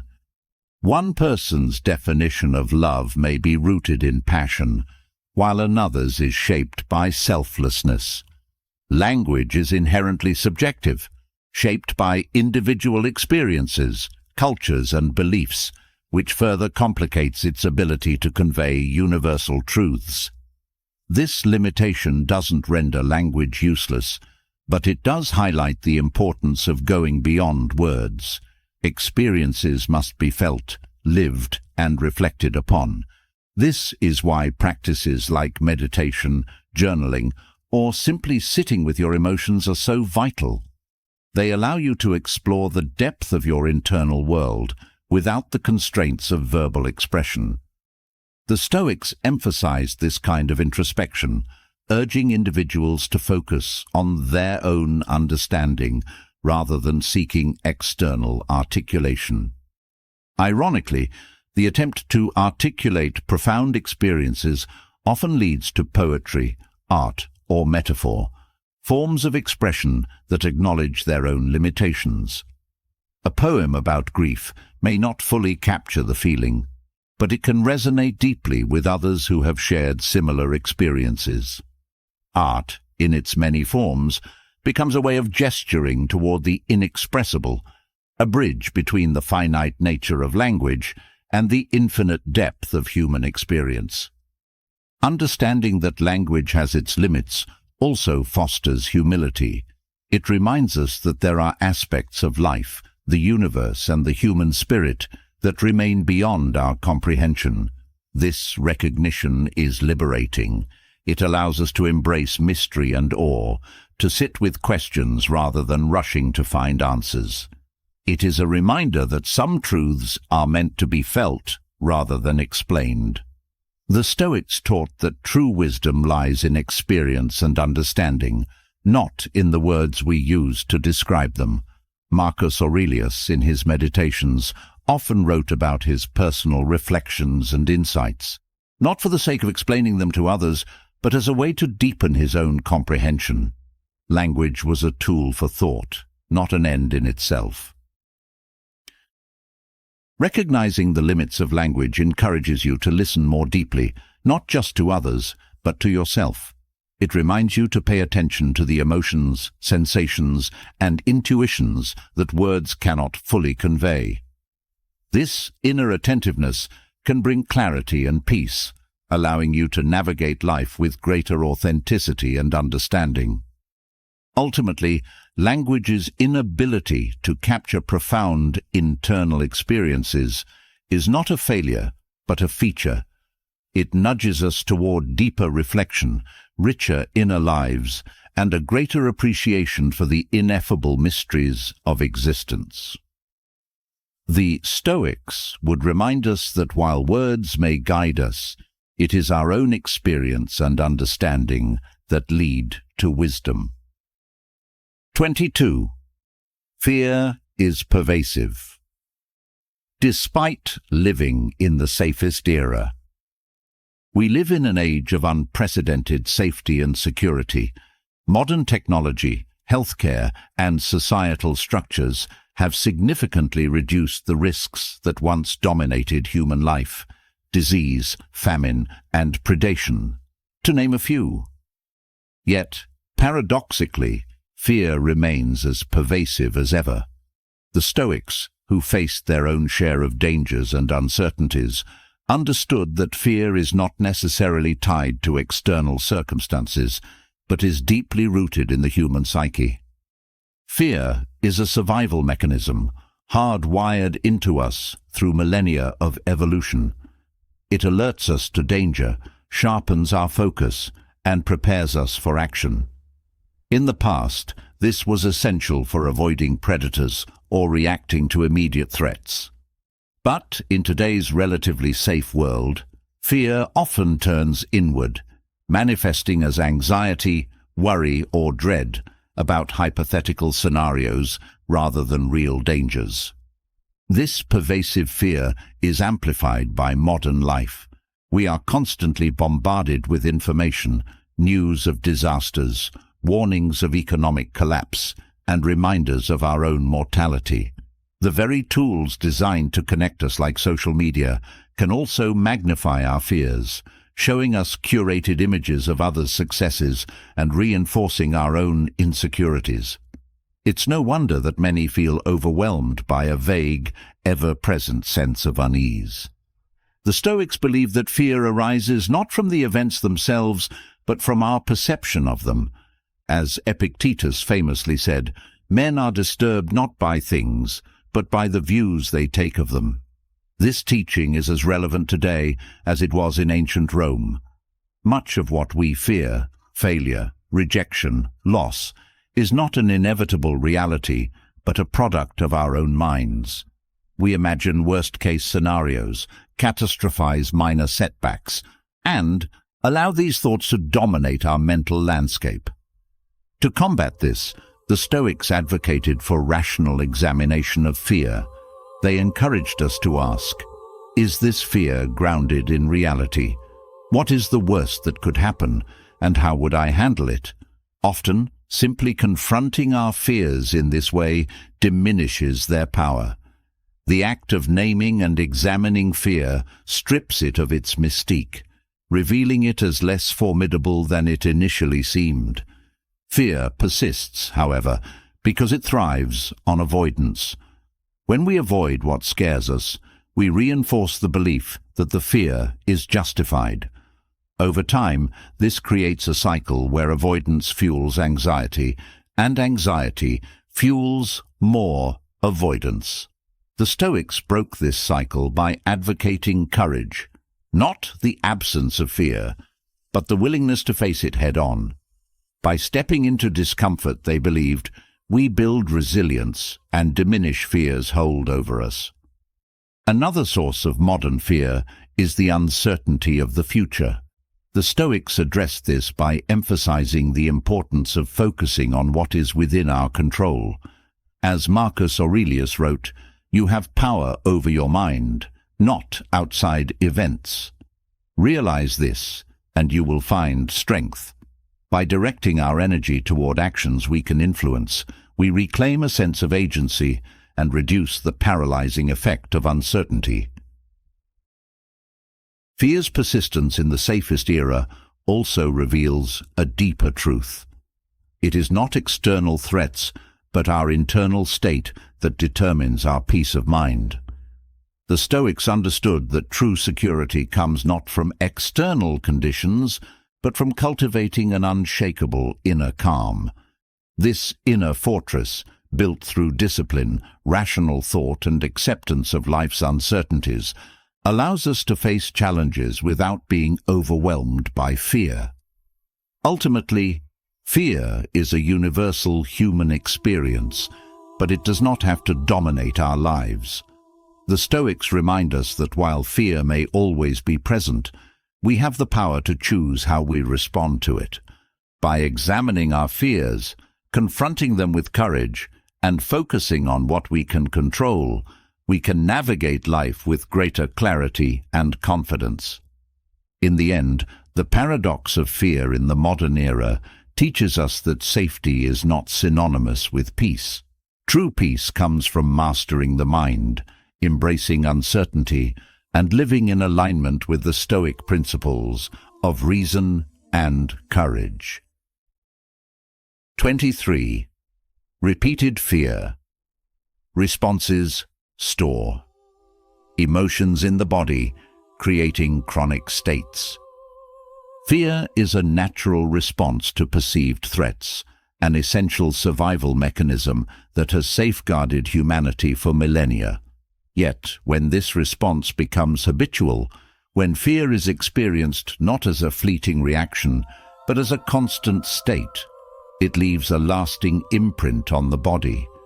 Repeated fear responses, unchecked and unresolved, can store emotions deep within, transforming transient feelings into chronic physical and emotional states. The Stoics understood the profound connection between the mind and body, even if they lacked the modern terminology to describe it. They recognized that prolonged emotional disturbances, like fear, could manifest physically, leading to a weakened state of being. Today, science confirms what the Stoics intuited. Fear doesn't just live in the mind, it resides in the body. Chronic fear activates the stress response system, flooding the body with hormones like cortisol and adrenaline. While these hormones are beneficial in short bursts, their constant presence wreaks havoc, leading to tension, inflammation, and a host of health issues. Imagine your body as a sponge, absorbing the energy of every emotional experience. A single moment of fear, like a sponge absorbing a drop of water, isn't inherently harmful. But when fear becomes habitual, when every thought, worry, or perceived threat adds another drop, the sponge becomes saturated. It reaches a point where it can no longer absorb more, and the excess spills out in the form of physical symptoms, chronic pain, fatigue, digestive issues, or even suppressed immune function. Repeated fear responses also create neural pathways in the brain, reinforcing patterns of anxiety and hypervigilance. The body becomes conditioned to expect danger, even when none is present. Over time, this conditioning leads to chronic states of tension, where muscles remain tight, the heart beats faster than necessary, and the breath becomes shallow. These chronic states, often unrecognized, become a baseline for existence, robbing individuals of the calm and peace that are their natural states of being. The Stoics approached this phenomenon with profound wisdom. They taught that while fear is inevitable, it is how we respond to it that defines our experience. Instead of allowing fear to embed itself in the body and mind, they advocated for practices that disrupted the cycle: rational reflection, intentional breathing, and the practice of presence. By consciously observing and addressing fear as it arises, rather than letting it linger and fester, they believed one could prevent its accumulation.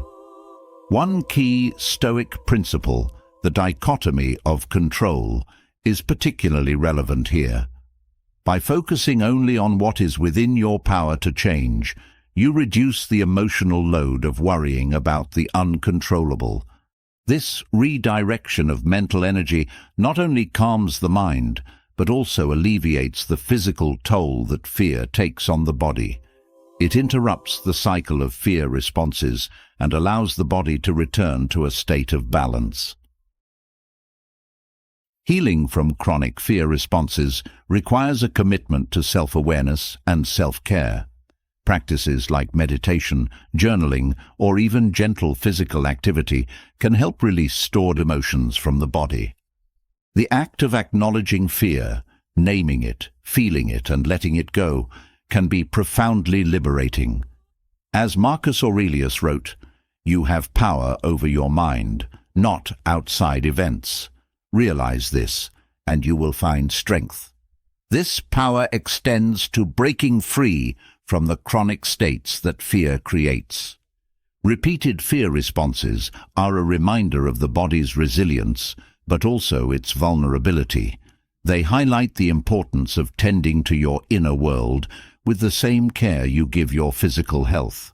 By addressing fear as it arises and releasing stored emotions, you can reclaim your body and mind from the grip of chronic tension, allowing yourself to experience life with greater ease and vitality. 24. People often argue for their limitations, resisting belief in personal transformation. It's a curious thing about human nature, the way we cling to our limitations, defending them as though they are intrinsic to who we are. We say, "I'm just not good at that," or "This is how I've always been," as though these statements are immutable truths rather than temporary conditions. People often argue for their limitations, not because they are content with them, but because the idea of transformation feels too daunting, too foreign, or too risky. The Stoics had a term for this: self-imposed chains. These are the beliefs and narratives we create about ourselves that keep us confined to a smaller version of who we could be. To change, they taught, is to challenge these chains, to recognize them for what they are and have the courage to break them. One reason people resist transformation is the comfort of familiarity. Even when our limitations cause us pain or dissatisfaction, they are known quantities. They are, paradoxically, safe. The unknown, on the other hand, is terrifying. To transform means stepping into uncharted territory, risking failure, and confronting the uncomfortable truth that you are not yet who you want to be. For many, it feels easier to stay within the boundaries of their limitations than to venture beyond them. Another reason for this resistance is identity. We often tie our sense of self to our limitations. If you've always believed you're bad at math or not a people person, these beliefs become part of your identity. To challenge them is to challenge your understanding of who you are. This can feel destabilizing, even threatening. It's easier to argue for your limitations than to question the foundation of your self-concept. The Stoics, however, saw transformation not as a threat, but as the highest expression of human potential. They believed that who you are is not fixed, but fluid, shaped by your actions, choices, and beliefs. As Epictetus said, "It is not what happens to you, but how you react to it that matters." This principle extends to how you view yourself. If you react to your limitations with acceptance and resignation, they will define you. But if you respond with curiosity and determination, you can redefine what is possible. Arguing for your limitations often involves creating excuses for why change isn't possible. "I don't have time," "It's too late for me," or "I'm just not wired that way." These excuses feel valid in the moment, but they are often rooted in fear rather than reality. The truth is, transformation is always possible, but it requires effort, commitment, and a willingness to confront uncomfortable truths. The Stoics believed in the power of small, consistent actions to create profound change. Transformation doesn't have to be dramatic or immediate. It can start with a single choice, a decision to try, to learn, to take one step outside your comfort zone. Over time, these small steps accumulate, breaking down the walls of limitation and revealing a new version of yourself. Breaking free from limitations also requires challenging the narratives you've built around them. Instead of saying, "I can't," ask, "What if I could?" Instead of thinking, "This is just who I am," consider, "Who do I want to be?" These subtle shifts in perspective open the door to possibility and dismantle the arguments that keep you stuck. Transformation is not easy, and the Stoics never claimed it would be, but they taught that it is always worth pursuing. To resist your limitations is to honor your potential, to acknowledge that you are not defined by your past, but by the choices you make in the present. It is an act of courage, a declaration that you are capable of more than you have allowed yourself to believe. In the end, arguing for your limitations is a way of staying small, but life is too short, too precious, to remain confined by fear and doubt. The Stoics remind us that true freedom comes from within, from the belief that you're not bound by your limitations, but empowered to transcend them. Transformation is not just possible, it is your birthright. 25. You must carve out time and discomfort to invest in yourself for growth. Growth is not a product of convenience. It doesn't arrive wrapped in ease or delivered without effort. The uncomfortable truth is that personal transformation demands two things: time and discomfort. It requires carving out moments from the chaotic flow of daily life and willingly stepping into spaces that challenge you, stretch you, and sometimes make you question your own resilience. This principle is as timeless as the Stoic wisdom that underscores it. The Stoics knew that to improve oneself, one must engage in deliberate, sometimes painful effort. Marcus Aurelius, a Roman emperor with a relentless schedule, recognized this and carved out time for reflection and self-improvement amidst the demands of ruling an empire. His meditations stand as a testament to the power of dedicating time to personal growth, even when life's responsibilities seem all-consuming. Time, however, is a slippery commodity. In the modern world, it often feels like there's never enough of it.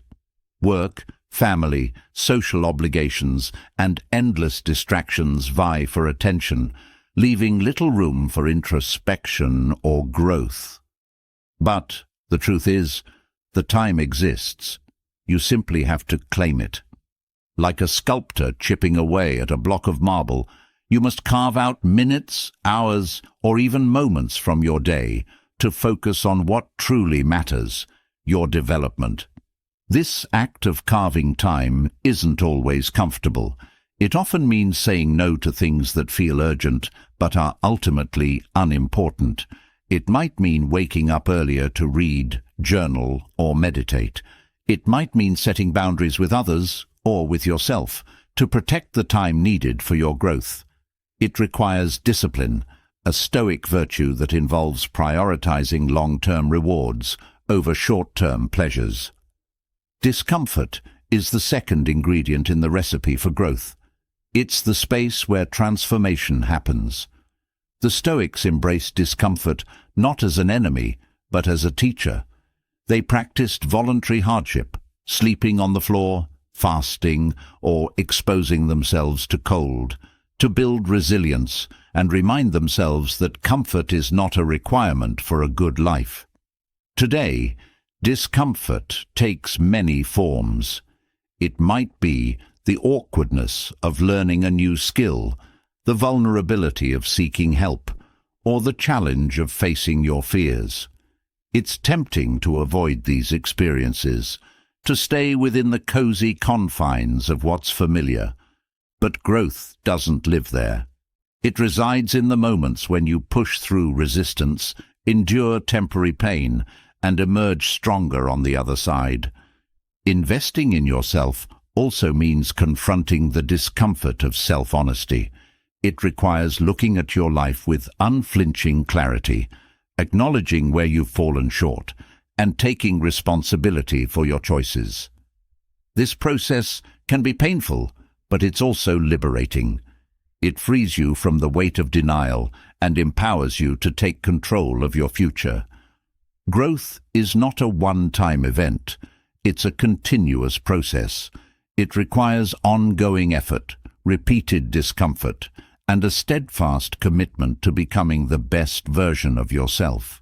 The Stoics understood that this process was not optional. It was essential.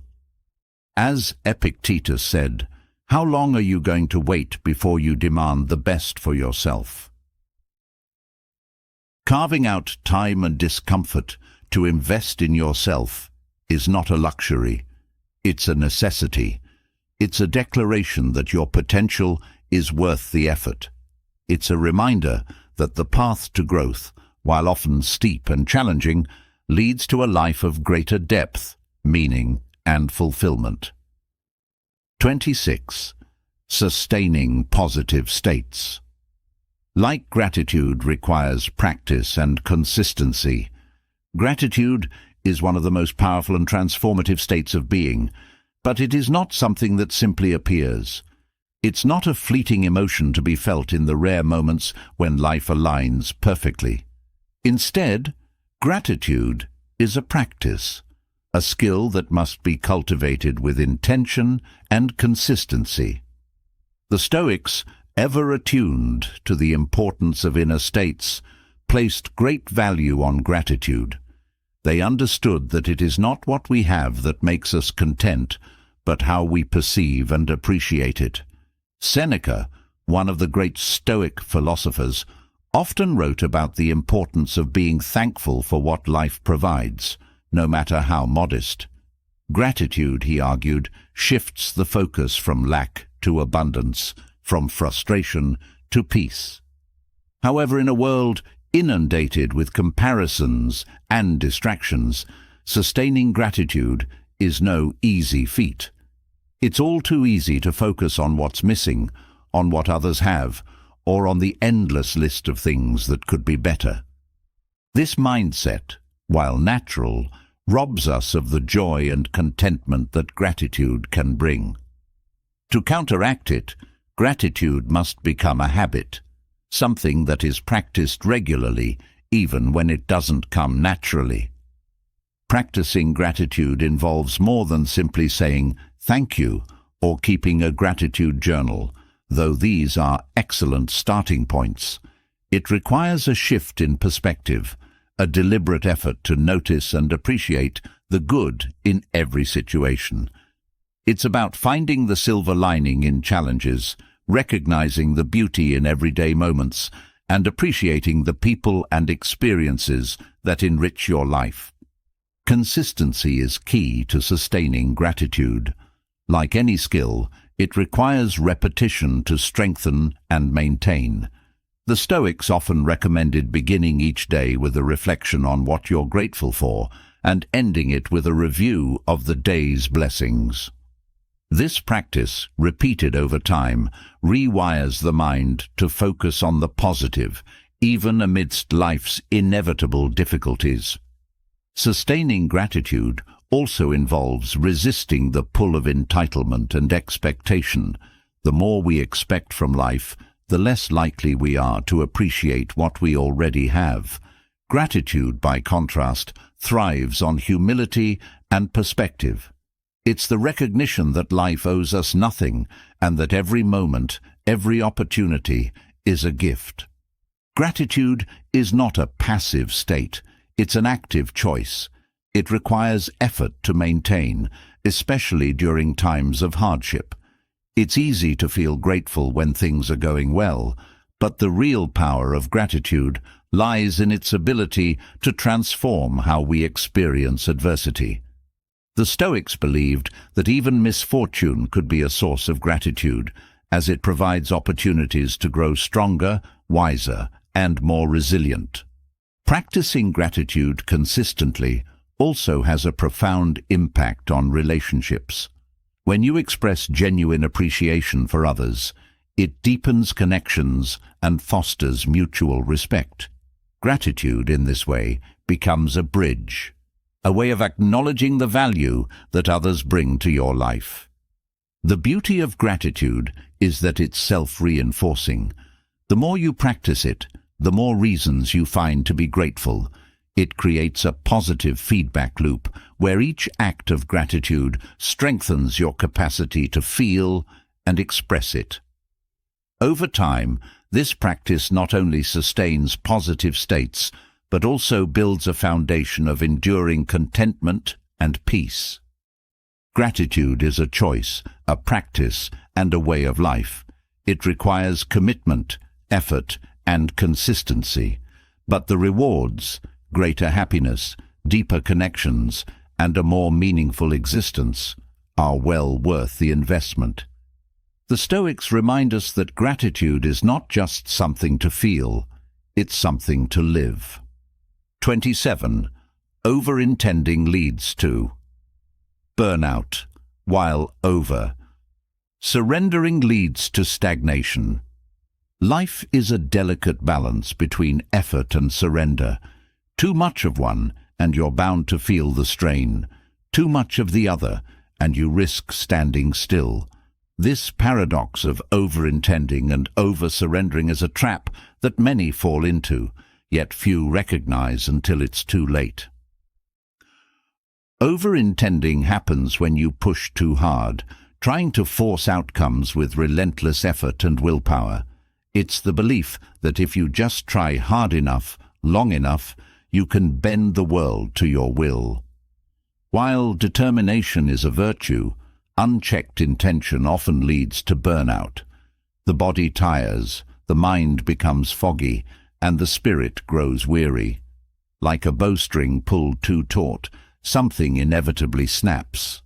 On the other side of the spectrum lies over-surrendering. This occurs when you let go of effort entirely, resigning yourself to the flow of circumstances without taking action. While surrender can bring peace, overdoing it results in stagnation, a state where dreams and potential wither because they're never nurtured through effort. It's like planting seeds but refusing to water them, assuming nature will take care of everything. The Stoics understood this balance well. Marcus Aurelius wrote extensively about taking deliberate action within the limits of what's possible, and then releasing attachment to the outcome. The essence of this teaching lies in the dichotomy of control. Focus on what you can influence and accept what you cannot. Striking this balance prevents the extreme swings of over-intending and over-surrendering. To avoid burnout, it's essential to recognize when your efforts become counterproductive. Signs of over-intention include chronic stress, an inability to relax, and a constant feeling of chasing after something just out of reach. When you find yourself in this state, pause. Take a step back and reassess your priorities. Often the things we chase most fiercely aren't the ones that truly fulfill us. They're illusions, moving targets that demand more effort without delivering satisfaction. Similarly, to avoid stagnation, you must confront the pull of complacency. Over-surrendering often disguises itself as acceptance, but in reality, it's a form of giving up.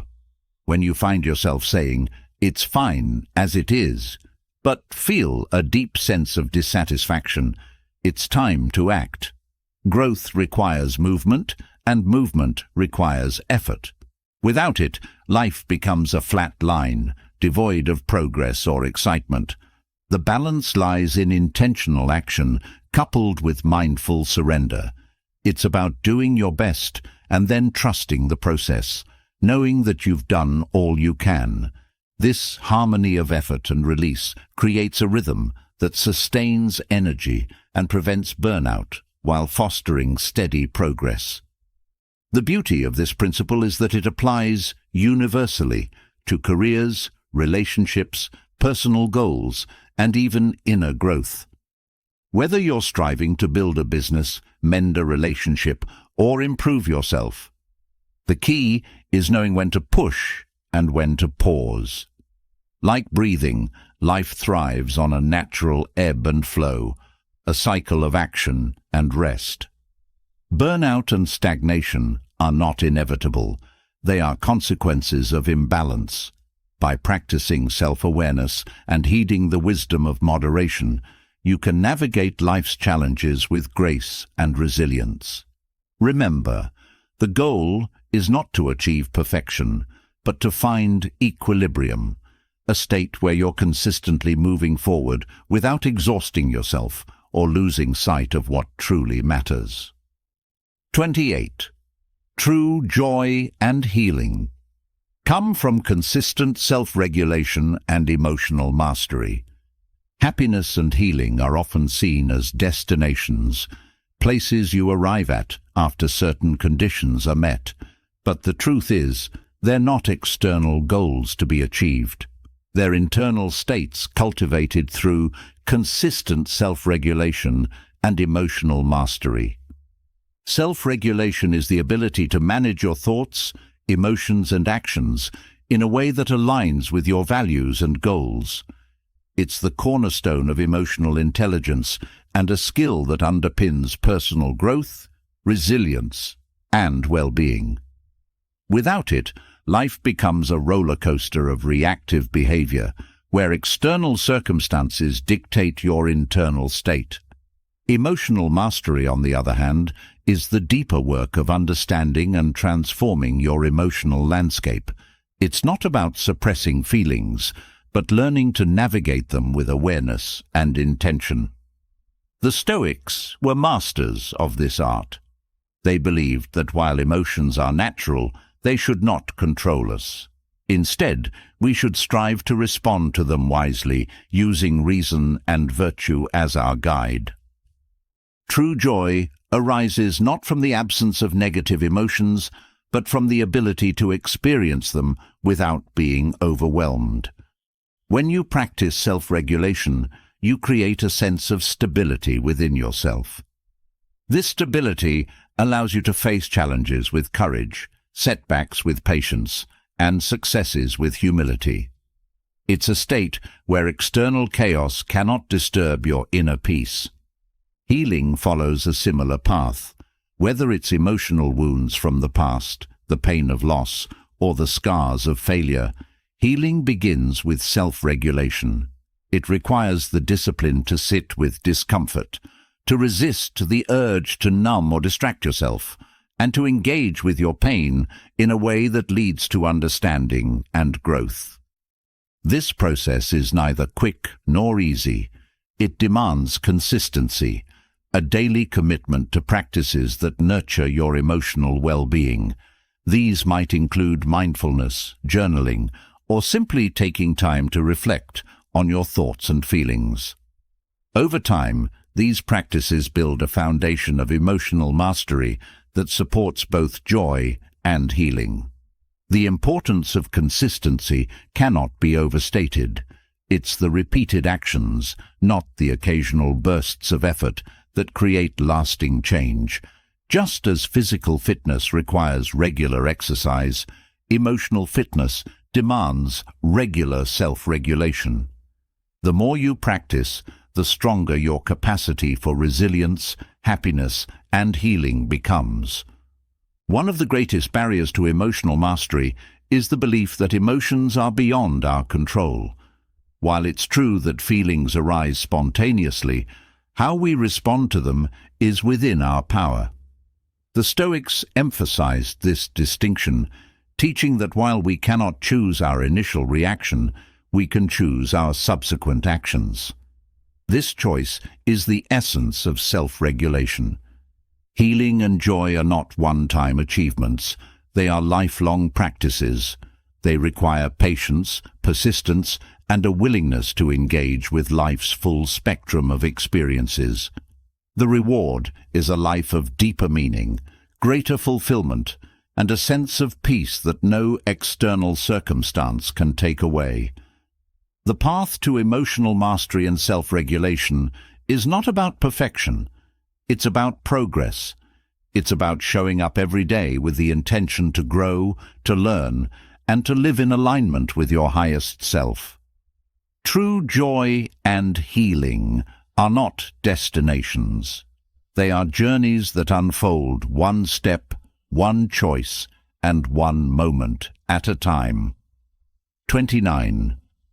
Trauma and emotional pain require sitting with discomfort to overcome them. Trauma and emotional pain are among the most challenging aspects of the human experience. They leave invisible scars that shape our thoughts, actions, and relationships long after the initial wound. While the world often promotes quick fixes or distractions to move on, the truth is that real healing requires a different, more courageous approach, sitting with discomfort. Avoidance is a natural instinct when it comes to pain. The mind tries to protect itself by numbing emotions, burying memories, or diverting attention to external distractions. But avoidance only prolongs the suffering, allowing unresolved pain to fester in the background. Trauma, when left unaddressed, manifests in subtle ways: anxiety, chronic stress, unhealthy coping mechanisms, or even physical ailments. It becomes the shadow that silently governs your life. To heal, you must confront your pain. This doesn't mean reliving the trauma or forcing yourself to dwell on past experiences. Instead, it means creating space to feel what needs to be felt and acknowledging the emotions that arise without judgment. Sitting with discomfort is about facing your inner reality rather than escaping it. It's an act of self-compassion, allowing yourself to process the hurt instead of pushing it aside. The process is neither easy nor immediate. Emotional pain is like a storm. It can feel overwhelming and unending, but just as storms eventually pass, so too does the intensity of pain when you allow yourself to experience it fully. The key is to ground yourself during the storm, knowing that it's a necessary part of the healing process. This requires patience and resilience, as well as practices that support emotional regulation. Mindfulness and meditation are powerful tools in this journey.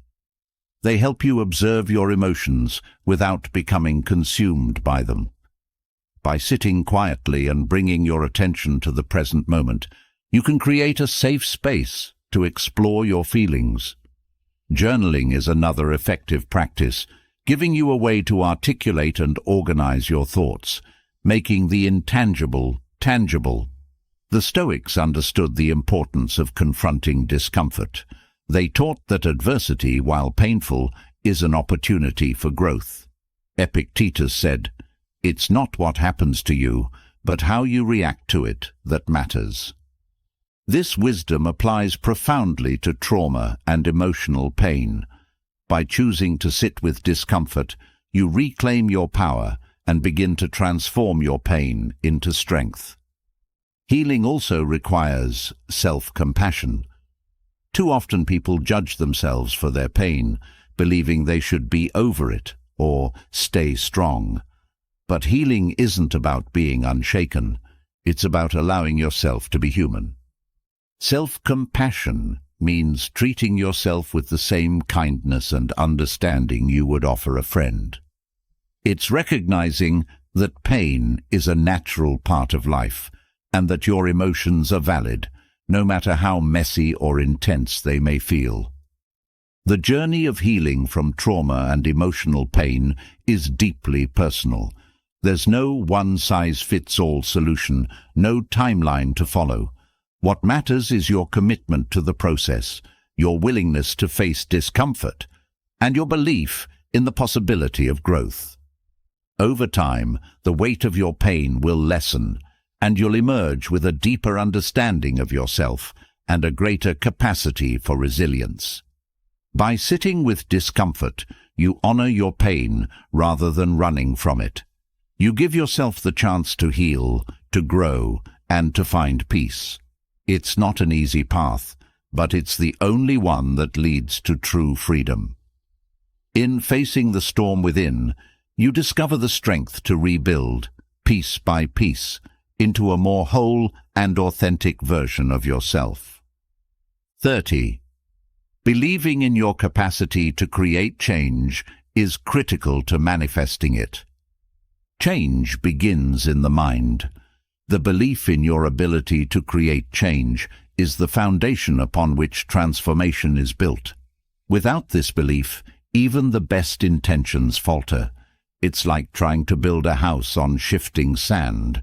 No matter how much effort you pour into the construction, it collapses without a solid foundation. Belief isn't just wishful thinking. It's a conviction that empowers action.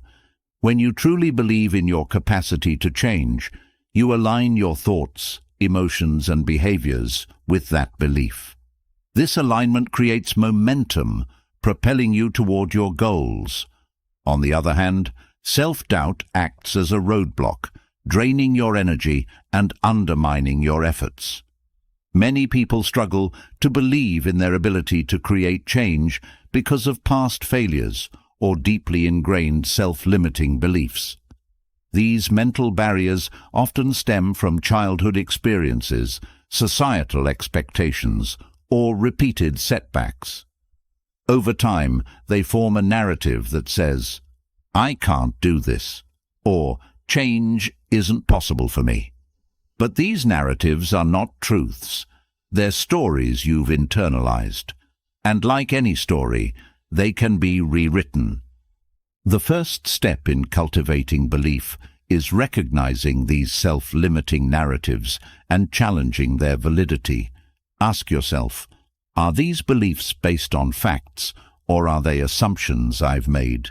Often you'll find that the evidence supporting these beliefs is thin or outdated. By questioning your inner critic, you create space for new, empowering beliefs to take root. Visualization is a powerful tool in this process. The mind doesn't distinguish between vividly imagined experiences and reality. When you visualize yourself succeeding, achieving your goals, overcoming obstacles, you create a mental blueprint that your actions can follow. This practice not only strengthens your belief in your ability to change, but also trains your mind to focus on opportunities rather than limitations. The Stoics emphasize the importance of controlling your mind to shape your life. Marcus Aurelius wrote, "You have power over your mind, not outside events. Realize this, and you will find strength." Belief in your capacity to change is the exercise of this power. It's choosing to focus on what you can do rather than what you fear you cannot. Action reinforces belief. Small, consistent steps create a feedback loop. Every time you take action toward change, you prove to yourself that change is possible. This builds confidence, which fuels further action. Over time, these small victories accumulate, transforming your belief into unshakable certainty. However, it's important to acknowledge that belief alone is not enough. It must be paired with effort and persistence. Believing in your capacity to change doesn't mean expecting transformation to come easily or instantly. It means committing to the process, even when it's uncomfortable or slow. Change requires work, but belief makes that work meaningful and achievable. Surrounding yourself with supportive people also plays a critical role. The company you keep influences your mindset, either reinforcing your belief in change or feeding your doubts. Seek out individuals who encourage your growth and challenge you to reach higher. Their belief in you can serve as a powerful catalyst, especially during moments of self-doubt. Ultimately, the belief in your capacity to create change is a choice.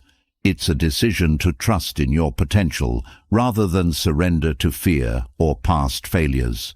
By choosing belief, you open the door to possibilities that would otherwise remain hidden. You give yourself permission to dream, to act, and to grow. In believing in your ability to change, you harness the most powerful tool you possess, your mind. With this belief, you can overcome obstacles, redefine your limits, and create a life that reflects your highest aspirations. It's not always easy, but it's always worth it. Change begins within, and belief is the spark that sets it in motion.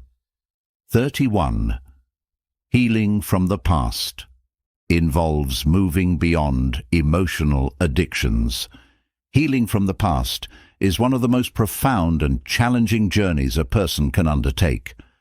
While many focus on external circumstances or unresolved events, true healing often requires addressing a deeper, less obvious issue: emotional addictions. These are patterns of thought and feeling that we unconsciously cling to, even when they bring us pain, because they are familiar and provide a sense of identity. Emotional addictions arise when the brain becomes accustomed to a specific chemical environment. For example, if you've experienced prolonged anger, sadness, or fear, your brain starts to normalize those emotional states. It releases stress hormones like cortisol or adrenaline, and over time you may unconsciously seek out situations that recreate these feelings, simply because they feel normal. This isn't a conscious choice. It's a deeply ingrained neurological pattern. These emotional addictions keep you tethered to the past. Instead of processing and releasing old wounds, you replay them in your mind, reinforcing the same emotional states. You might revisit painful memories, dwell on grievances, or unconsciously create conflict in your relationships. This cycle not only prevents healing, but also perpetuates the suffering you're trying to escape. Breaking free from emotional addictions requires awareness. The first step is recognizing the patterns. Ask yourself, are there emotions I return to repeatedly, even when I know they don't serve me? Do I find myself drawn to situations or people that trigger familiar but harmful feelings? This self-reflection is essential for identifying the emotional loops that keep you stuck. Once you're aware of these patterns, the next step is to interrupt them. This doesn't mean suppressing your emotions or pretending they don't exist. Instead, it involves creating space between your feelings and your reactions. Mindfulness is a powerful tool for this. By observing your emotions without judgment, you can start to detach from them. You realize that while emotions are part of your experience, they don't define you. Releasing emotional addictions also requires cultivating new emotional states. Gratitude, joy, and self-compassion can replace the anger, sadness, or fear that once dominated your inner world. This isn't about forcing yourself to feel happy, but about consciously choosing thoughts and actions that nurture positive emotions. Over time, this rewires your brain, creating new neural pathways that support healing and growth. The Stoics offer timeless wisdom on this subject. They taught that we have control over our thoughts and responses, even in the face of pain or adversity. Marcus Aurelius wrote, "You have power over your mind, not outside events. Realize this, and you will find strength." Healing from emotional addictions is an exercise of this power. It's about reclaiming your agency and choosing a different path. Forgiveness is also a crucial part of this process. This doesn't mean excusing harmful behavior or forgetting the past, but releasing the hold it has over you. Forgiveness is an act of self-liberation, freeing you from the emotional burden of resentment or anger. It allows you to move forward without being weighed down by what's behind you. Healing from the past isn't a linear journey. There will be setbacks, moments of doubt, and times when old patterns resurface. But each step forward, no matter how small, brings you closer to freedom. The key is persistence, choosing to confront and release emotional addictions day by day, moment by moment. When you move beyond emotional addictions, you open the door to true healing. You're no longer defined by your past or controlled by unconscious patterns. Instead, you create space for growth, resilience, and inner peace. This is the essence of healing, not erasing the past, but transforming it into a source of strength and wisdom. 32. True happiness comes from within, not external achievements. The pursuit of happiness is one of the most universal human endeavors. Yet, despite the countless goals we set and achievements we strive for, happiness often feels elusive. The reason lies in a fundamental misunderstanding. True happiness doesn't come from external achievements. It comes from within. Society conditions us to believe that happiness is tied to success, wealth, or recognition. We chase promotions, dream homes, or perfect relationships, thinking these will bring lasting fulfillment.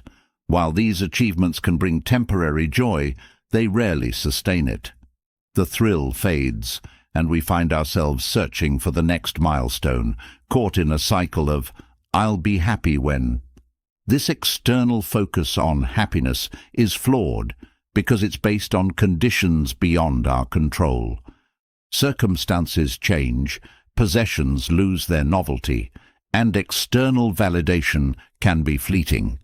When our sense of happiness depends on these factors, we're left vulnerable to disappointment and instability. True happiness, in contrast, is independent of external circumstances. It's a state of inner peace and contentment that arises from within. This kind of happiness isn't about avoiding challenges or discomfort, but about finding joy and meaning in the present moment, regardless of what's happening around you. The Stoics understood this principle deeply. They taught that happiness comes from living in accordance with virtue and focusing on what's within our control.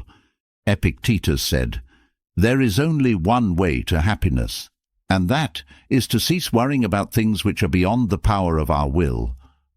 This wisdom reminds us that external achievements are fleeting, but inner tranquility is enduring. Cultivating inner happiness begins with self-awareness. Reflect on what truly brings you joy and fulfillment. Often, these are simple, everyday experiences. Spending time with loved ones, engaging in meaningful work, or appreciating nature. These moments don't rely on grand achievements. They arise from a sense of gratitude and connection. Gratitude is a powerful practice for nurturing inner happiness. By focusing on what you have rather than what you lack, you shift your perspective from scarcity to abundance.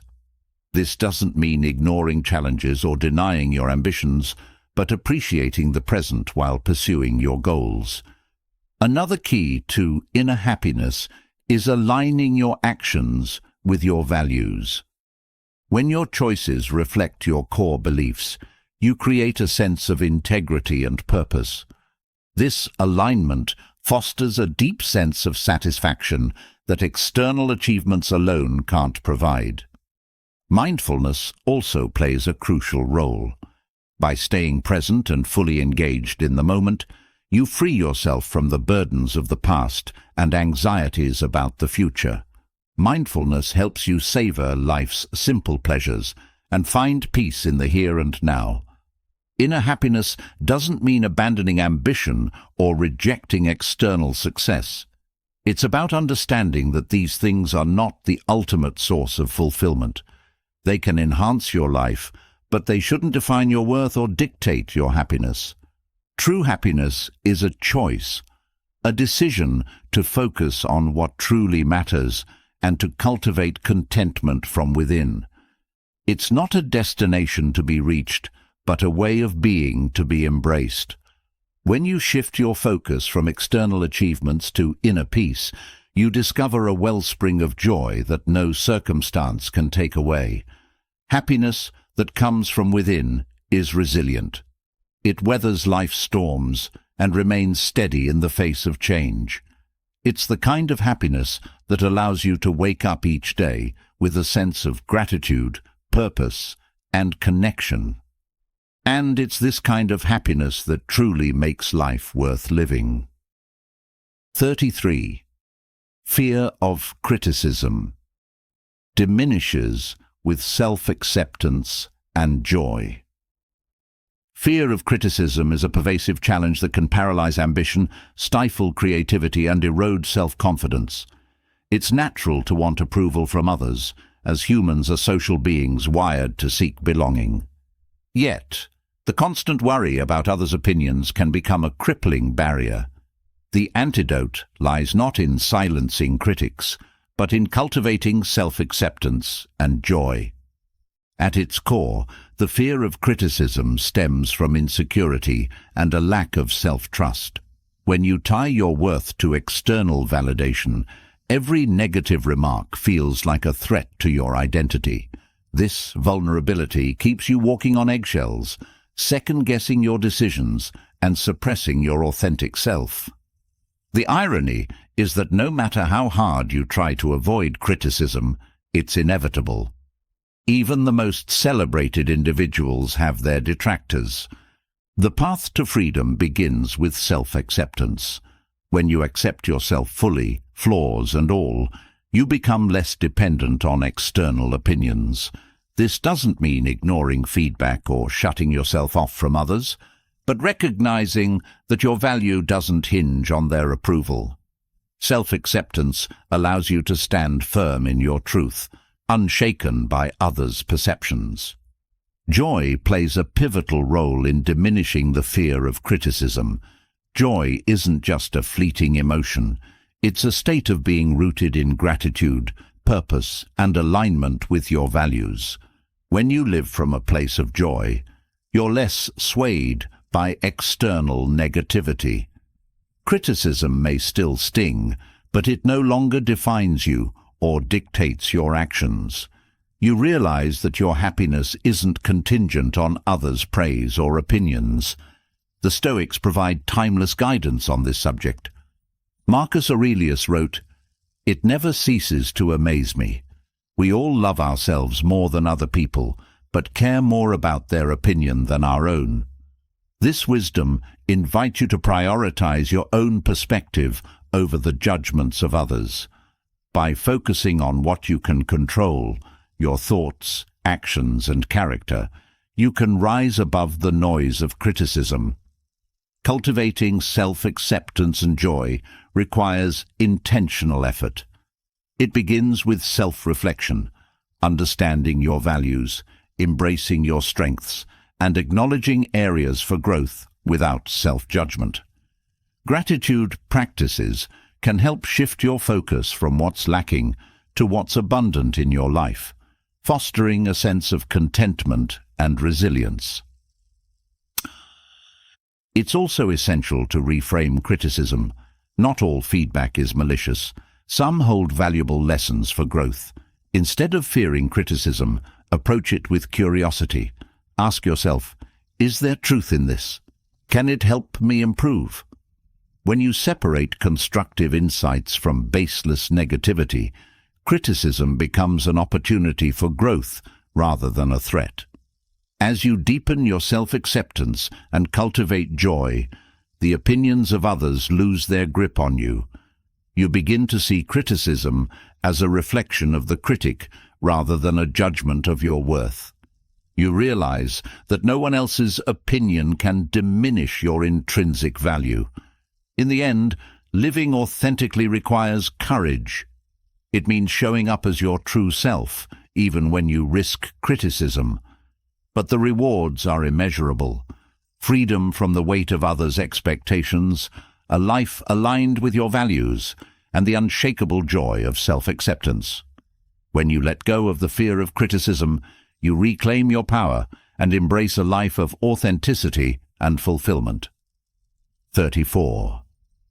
Self-regulation is key to overcoming automatic emotional responses. Emotions are powerful forces that shape our experiences and drive our behavior. Yet, when left unchecked, they can lead to impulsive actions and reactions that we later regret. Overcoming these automatic emotional responses requires a crucial skill: self-regulation. It's the ability to pause, assess, and choose a deliberate response instead of being controlled by the immediate surge of emotion. Automatic emotional responses are deeply ingrained in human biology. They originate in the amygdala, the brain's emotional processing center, which triggers fight-or-flight reactions in milliseconds. While this system is essential for survival, it's not always suited to modern challenges. A harsh email or an unexpected criticism doesn't require fleeing or fighting, yet our emotional brain often reacts as if it does. Self-regulation is the practice of calming the emotional storm before it takes over. It's not about suppressing emotions or denying their validity, but about creating space between stimulus and response. This space allows you to act with intention rather than reflexively. It's the difference between reacting with anger and responding with patience, between lashing out and communicating thoughtfully. Developing self-regulation starts with awareness. You must recognize when emotions are building before they escalate into automatic reactions. This requires tuning into your body's signals: racing heart, clenched jaw, tightened chest, and identifying the emotion driving them. Naming the emotion, whether it's anger, fear, or frustration, can help diminish its intensity and give you a sense of control. Breathing exercises are a practical tool for self-regulation. Slow, deep breaths signal the body to shift from a reactive state to a calm one. This simple practice can interrupt the cascade of stress hormones and bring clarity to your mind. Mindfulness meditation further enhances this ability by training you to observe your thoughts and emotions without judgment, strengthening your capacity to pause and choose your response.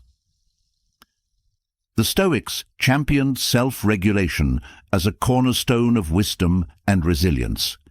Epictetus emphasized that while we can't control external events, we can control how we respond to them. This principle remains as relevant today as it was in ancient times. By mastering your emotions, you reclaim your power over your life. Self-regulation doesn't mean eliminating emotions. It means channeling them constructively. Anger, for instance, can be transformed into assertiveness or motivation for change. Fear can become caution or a drive to prepare. The goal is not to suppress emotions, but to guide them in ways that align with your values and intentions. Building self-regulation takes practice. Start small by applying it to everyday situations.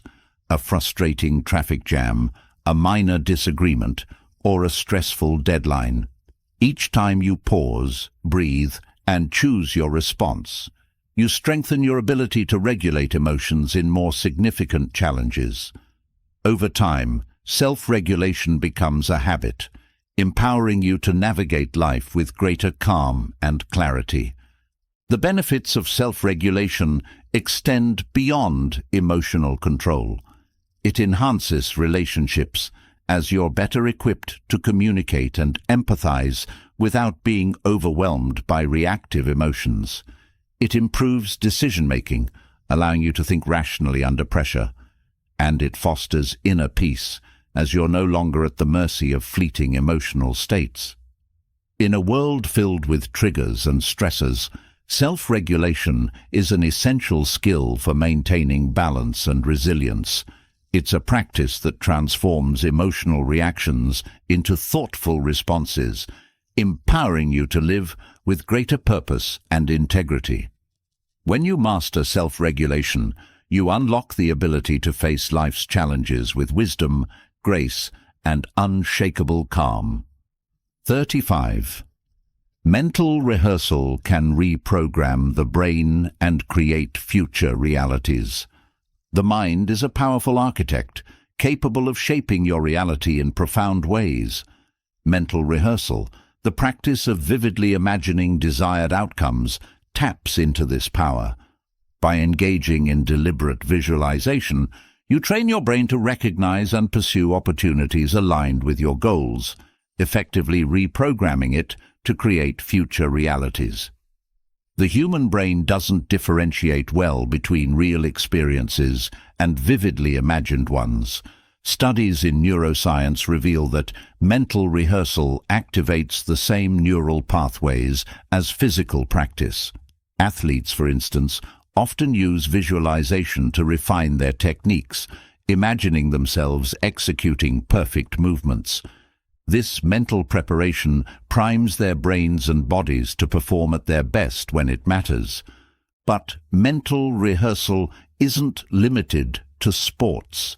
It can be applied to any aspect of life, from career advancement to personal growth. When you visualize yourself achieving your goals, you engage your brain in a rehearsal process that strengthens neural connections related to success. This doesn't just boost confidence, it sets a foundation for actualizing those goals in reality. The practice begins with clarity. You must have a specific vision of what you want to achieve. Vague hopes or abstract desires won't engage your brain in the same way. Instead, create a detailed mental image of your desired outcome. Imagine not just what it looks like, but what it feels like. Engage all your senses. Picture the colors, sounds, and emotions associated with achieving your goal. The more vivid your visualization, the more effective the mental rehearsal. Mental rehearsal isn't just about envisioning success. It's about embodying it. As you imagine yourself succeeding, pay attention to how your future self behaves, thinks, and feels. What habits do you maintain? How do you handle challenges? By rehearsing these traits, you begin to align your present behavior with your envisioned future. Your brain starts to interpret these imagined scenarios as experiences, rewiring itself to support your aspirations. The Stoics understood the power of mental rehearsal, though they framed it differently. Marcus Aurelius often reminded himself to prepare for the challenges of the day ahead by imagining potential difficulties. This practice, known as negative visualization, helped him approach obstacles with composure. Similarly, you can use mental rehearsal not only to visualize success, but to prepare for setbacks, building resilience and adaptability. Mental rehearsal also combats limiting beliefs. When you repeatedly visualize yourself overcoming challenges or achieving goals, you weaken the mental barriers that say, "I can't." This rewiring creates new neural pathways that reinforce the belief, "I can." Over time, this belief becomes ingrained, influencing your actions and decisions in ways that align with your goals. However, mental rehearsal requires consistency. A single session won't rewire your brain. Incorporate it into your daily routine, dedicating a few minutes each day to visualize your goals. Combine it with mindfulness or meditation practices to deepen its impact. The more frequently you engage in mental rehearsal, the stronger the neural connections supporting your vision become. The power of mental rehearsal lies in its ability to bridge the gap between intention and action. It aligns your thoughts, emotions, and behaviors with your desired outcomes, creating a clear pathway to success. When practiced consistently, it transforms aspirations into lived realities. In essence, mental rehearsal isn't just daydreaming. It's a deliberate act of creation, shaping your future through the power of your mind. 36. People are conditioned to stress-related emotional states. Stress has become a defining feature of modern life, weaving itself into the fabric of daily existence. While stress is a natural response to challenges, chronic stress can condition the mind and body to operate in a heightened state of tension. Over time, this conditioning creates a default emotional state rooted in anxiety, frustration, and overwhelm, profoundly impacting well-being. Stress-related emotional states often begin as temporary reactions to external pressures, deadlines, conflicts, or unexpected setbacks. But when stress becomes chronic, it starts to rewire the brain. The amygdala, responsible for processing fear and stress, grows more active, while the prefrontal cortex, which governs rational thinking and decision-making, weakens. This imbalance makes it harder to break free from stress, trapping individuals in a cycle of reactivity. The body doesn't escape unscathed either. Chronic stress floods the system with cortisol, the stress hormone, which disrupts sleep, impairs digestion, and weakens the immune system. Over time, the body begins to associate this heightened state with normalcy, perpetuating stress-related emotional states even in the absence of external triggers. It's as if the mind and body become addicted to stress. This conditioning isn't just biological, it's reinforced by societal norms. Modern culture often glorifies busyness and productivity, equating them with success. The result is a relentless push to do more, achieve more, and be more, often at the expense of mental and emotional health. Stress becomes a badge of honor, a sign that you're working hard and striving for greatness. Breaking free from stress-related emotional states requires a deliberate effort to recondition the mind and body. The first step is awareness, recognizing when stress has become your default mode.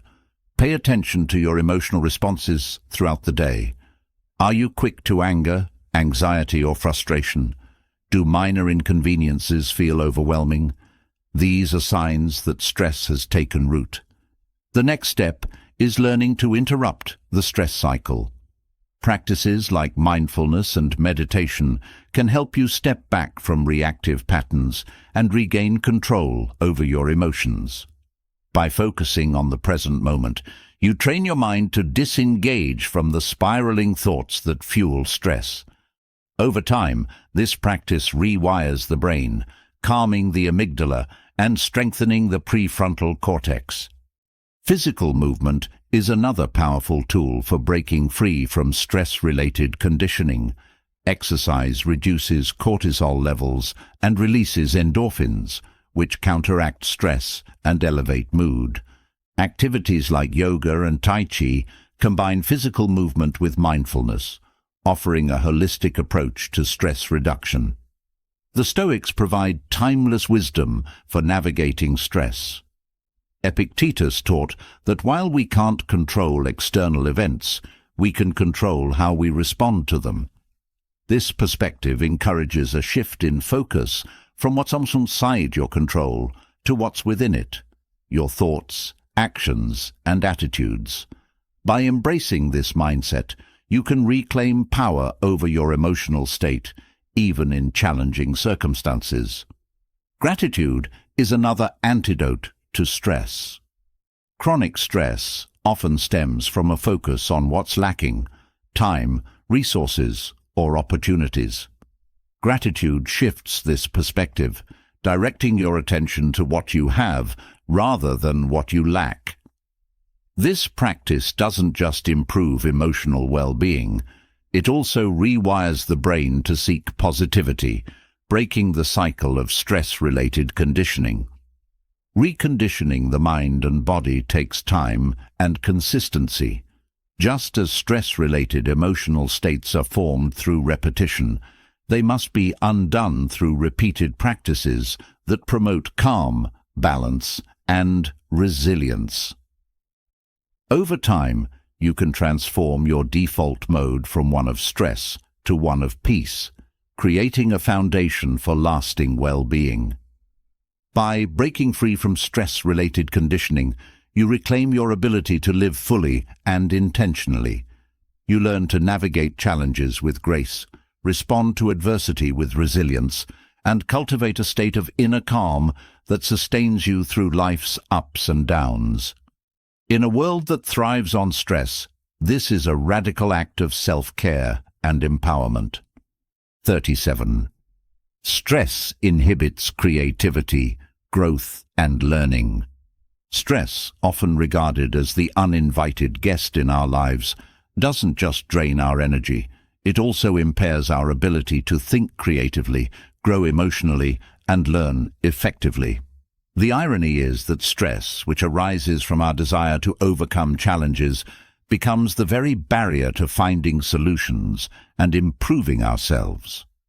This invisible thief robs us of the mental clarity and emotional stability needed for innovation and development. When you're under stress, your brain shifts into survival mode. This fight-or-flight response is designed to protect you from immediate threats, like a predator in the wild. However, in the modern world, stress often stems from non-life-threatening situations, work deadlines, interpersonal conflicts, or financial concerns. Despite this, your body reacts as if it's in danger, prioritizing immediate action over long-term thinking. This state of heightened arousal limits your ability to think creatively or strategically. The prefrontal cortex, the part of the brain responsible for creativity, problem-solving, and higher-order thinking, essentially goes offline during stress. Instead, the amygdala, the brain's fear center, takes over, pushing you into reactive rather than proactive thinking. This neural hijacking means you're less likely to generate innovative ideas or approach problems with curiosity and openness. Stress doesn't just block creativity, it stunts personal growth. When you're consumed by stress, your focus narrows, leaving little room for self-reflection or emotional exploration. Growth requires a sense of psychological safety, a calm environment where you can confront challenges and make meaningful changes. Under stress, you're more likely to cling to familiar patterns and avoid risks, stalling your progress. Learning, too, suffers under the weight of stress. Studies have shown that chronic stress impairs memory and cognitive function. It's harder to absorb new information, retain what you've learned, or apply knowledge effectively. Stress reduces the brain's plasticity, its ability to form new neural connections, making learning feel like an uphill battle.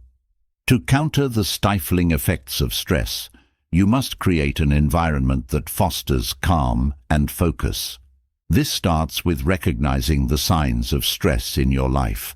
Are you feeling overwhelmed, mentally foggy, or emotionally reactive? These are signals that stress has taken the driver's seat. Developing resilience is key. Practices like mindfulness and meditation can help you create mental space, allowing your brain to switch from survival mode to a more relaxed, creative state. Regular physical activity also plays a crucial role, as it reduces cortisol levels and boosts endorphins, creating a more conducive environment for growth and learning. The Stoics offer valuable insights for managing stress. Marcus Aurelius wrote about the importance of viewing obstacles as opportunities. By reframing stresses as challenges to overcome, you shift your mindset from one of fear to one of empowerment. This perspective not only alleviates stress, but also reignites creativity and personal growth. Cultivating gratitude can also counteract stress's inhibiting effects. When you focus on what's going well in your life, you reduce the mental space stress occupies, freeing up room for creative and constructive thinking. Gratitude rewires the brain to focus on possibilities rather than limitations. Stress may be a natural part of life, but it doesn't have to dominate it. By learning to manage stress effectively, you unlock your potential for creativity, growth, and learning. This isn't about eliminating stress entirely. It's about using it as a tool for focus while preventing it from becoming a barrier. With practice, you can transform stress from a roadblock into a stepping stone for innovation and self-improvement. 38. Breaking addictions involves enduring discomfort. Addictions, whether to substances, behaviors, or even thought patterns, are deeply rooted in the human psyche. At their core, they offer temporary relief from discomfort, pain, or boredom. Yet the very relief they provide becomes a trap, creating a cycle that's hard to escape. Breaking free from addiction isn't a matter of willpower alone. It requires a willingness to endure discomfort and face the emotions or circumstances you've been avoiding.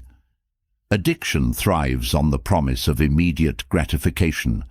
The brain's reward system lights up when you indulge in the addictive behavior, releasing dopamine and creating a sense of pleasure or relief. Over time, this rewires your brain, making you crave that hit of dopamine even more.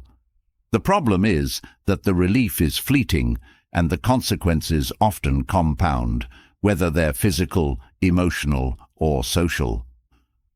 Breaking the cycle of addiction means disrupting this pattern, and that begins with recognizing the root cause. Addictions don't arise in a vacuum.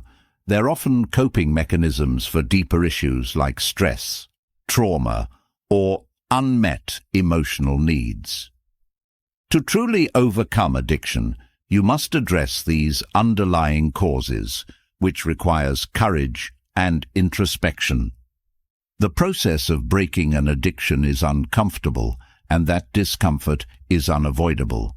When you remove the crutch of the addictive behavior, you're left to face the very pain or discomfort it was masking. This is why so many people relapse, They're not prepared for the emotional turbulence that comes with withdrawal. But enduring discomfort is also where the transformation begins. It's in these moments of struggle that you start to rebuild your inner strength and resilience. By sitting with the discomfort rather than escaping it, you teach your brain that you can survive without the addictive behavior. Over time, this rewires your reward system, reducing cravings and reinforcing healthier habits. The Stoics understood the value of enduring discomfort. Seneca wrote about the importance of practicing voluntary hardship to build resilience. By deliberately exposing yourself to discomfort, whether it's through fasting, cold exposure, or other challenges, you prepare your mind and body to handle life's difficulties. This practice isn't about punishment. It's about proving to yourself that you're stronger than your cravings. Breaking addiction also requires a strong support system. Surrounding yourself with people who understand your journey and encourage your growth can make a world of difference, whether it's friends, family, or support groups. Having a network of accountability and encouragement helps you stay the course when the road gets tough. Self-compassion is another crucial element. The journey to overcoming addiction is rarely linear. There will be setbacks, and it's easy to fall into a cycle of shame and self-blame. But beating yourself up only fuels the addiction, as it often drives you back to the behavior for comfort. Instead, approach yourself with kindness and understanding, treating setbacks as learning opportunities rather than failures. The process of breaking addiction is as much about creating new habits as it is about eliminating old ones. Replace the addictive behavior with activities that align with your values and bring genuine fulfillment. This might include exercise, creative pursuits, or acts of service. These new habits not only distract from cravings, but also help you build a life that no longer relies on the addiction. Ultimately, breaking addiction is a journey of self-discovery and growth. It's about reclaiming your agency and learning to sit with discomfort rather than running from it. The path is challenging, but the rewards are profound. A sense of freedom, resilience, and alignment with your true self. The discomfort you endure isn't just a hurdle. It's the forge in which you rebuild your strength and create a life free from the chains of addiction. 39. Information overload leads to disconnection and anxiety. In our hyper-connected world, information is both a blessing and a curse. At any given moment, a swipe of your finger can unlock the entirety of human knowledge, from the secrets of the cosmos to the latest celebrity gossip. But this flood of information comes at a cost. Information overload, while often mistaken for productivity, can leave us feeling disconnected, anxious, and mentally fragmented. The brain, remarkable as it is, wasn't designed to process the endless stream of data we consume daily. Every notification, headline, or email demands our attention, fragmenting our focus and pulling us in countless directions. This constant barrage overwhelms the brain's decision-making capabilities, leading to what psychologists call cognitive fatigue. You might notice this as the inability to focus, make decisions, or even retain information effectively. This deluge of data doesn't just stress our minds, it also disconnects us from ourselves and others. When every spare moment is consumed by scrolling, reading, or watching, there's little room left for introspection or meaningful human connection. The irony is that the very devices meant to connect us often isolate us further. You might be physically present with loved ones, yet mentally checked out, engrossed in a news feed that offers little lasting value. Anxiety thrives in this environment.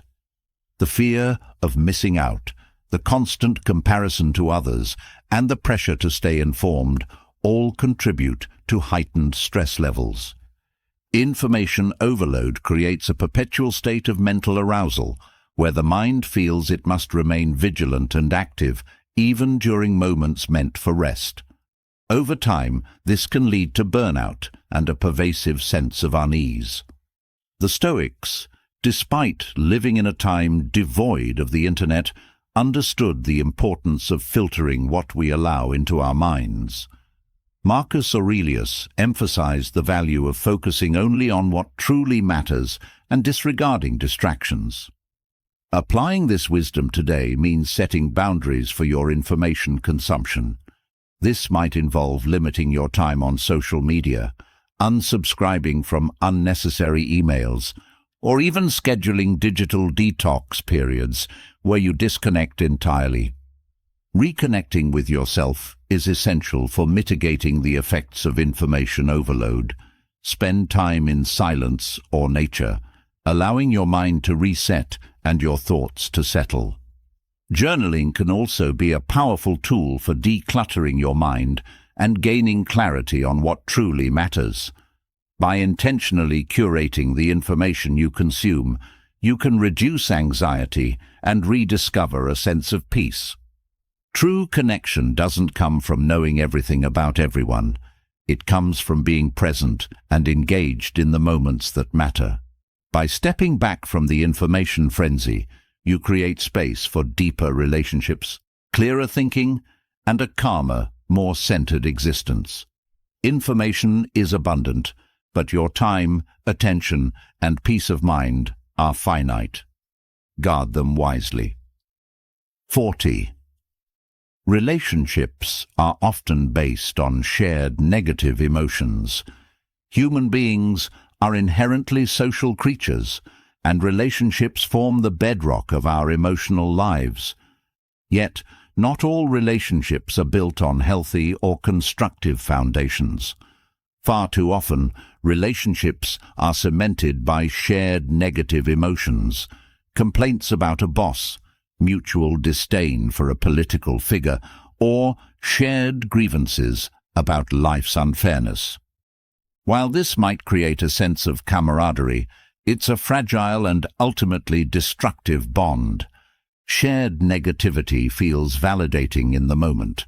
When someone echoes your frustrations or grievances, it creates an immediate sense of connection. You feel heard, understood, and less alone in your struggles. But this form of connection is like building a house on quicksand. It lacks the depth and stability needed to sustain a meaningful relationship over time. When negativity becomes the glue that holds a relationship together, it perpetuates a cycle of complaint and dissatisfaction. Instead of seeking solutions or growth, you may find yourselves dwelling on problems, feeding off each other's frustrations. This not only stunts personal development, but also creates a toxic dynamic where the relationship thrives on what's wrong rather than what's right. Over time, relationships rooted in negativity can drain your energy and amplify your own negative emotions. If every conversation revolves around complaints, gossip, or shared grievances, it becomes difficult to maintain a positive outlook on life. Worse, these relationships can make it harder to break free from negative patterns, as doing so might threaten the very foundation of the connection. Breaking this cycle requires awareness and intentionality. First, reflect on the relationships in your life and the dynamics they involve. Are your interactions primarily positive, uplifting, and growth-oriented? Or do they revolve around shared negativity? Identifying these patterns is the first step toward transformation. Shifting a relationship away from negativity doesn't mean ignoring challenges or suppressing emotions. It means approaching them constructively. Instead of dwelling on problems, focus on solutions. Cultivate conversations that inspire growth, share successes, and encourage each other's aspirations. This doesn't just strengthen the relationship, it also fosters personal and mutual development. The Stoics remind us that we are influenced by the company we keep. As Epictetus said, the key is to keep company only with people who uplift you, whose presence calls forth your best. If a relationship consistently drags you into negativity, it might be time to set boundaries or even let it go. This isn't about abandoning people in need. It's about protecting your mental and emotional well-being. Healthy relationships are built on mutual respect, trust, and a shared commitment to growth. They uplift and empower you, offering support without enabling destructive patterns. By fostering positive connections and addressing negativity constructively, you can transform your relationships into sources of joy, inspiration, and resilience. Let go of the bonds forged in negativity and seek connections that reflect the person you aspire to be. Congratulations on completing this journey through the 40 Stoic lessons to destroy the limitations of your mind. These timeless teachings aren't just theoretical, they are tools you can use daily to break free from mental barriers and unlock the full potential of your mind.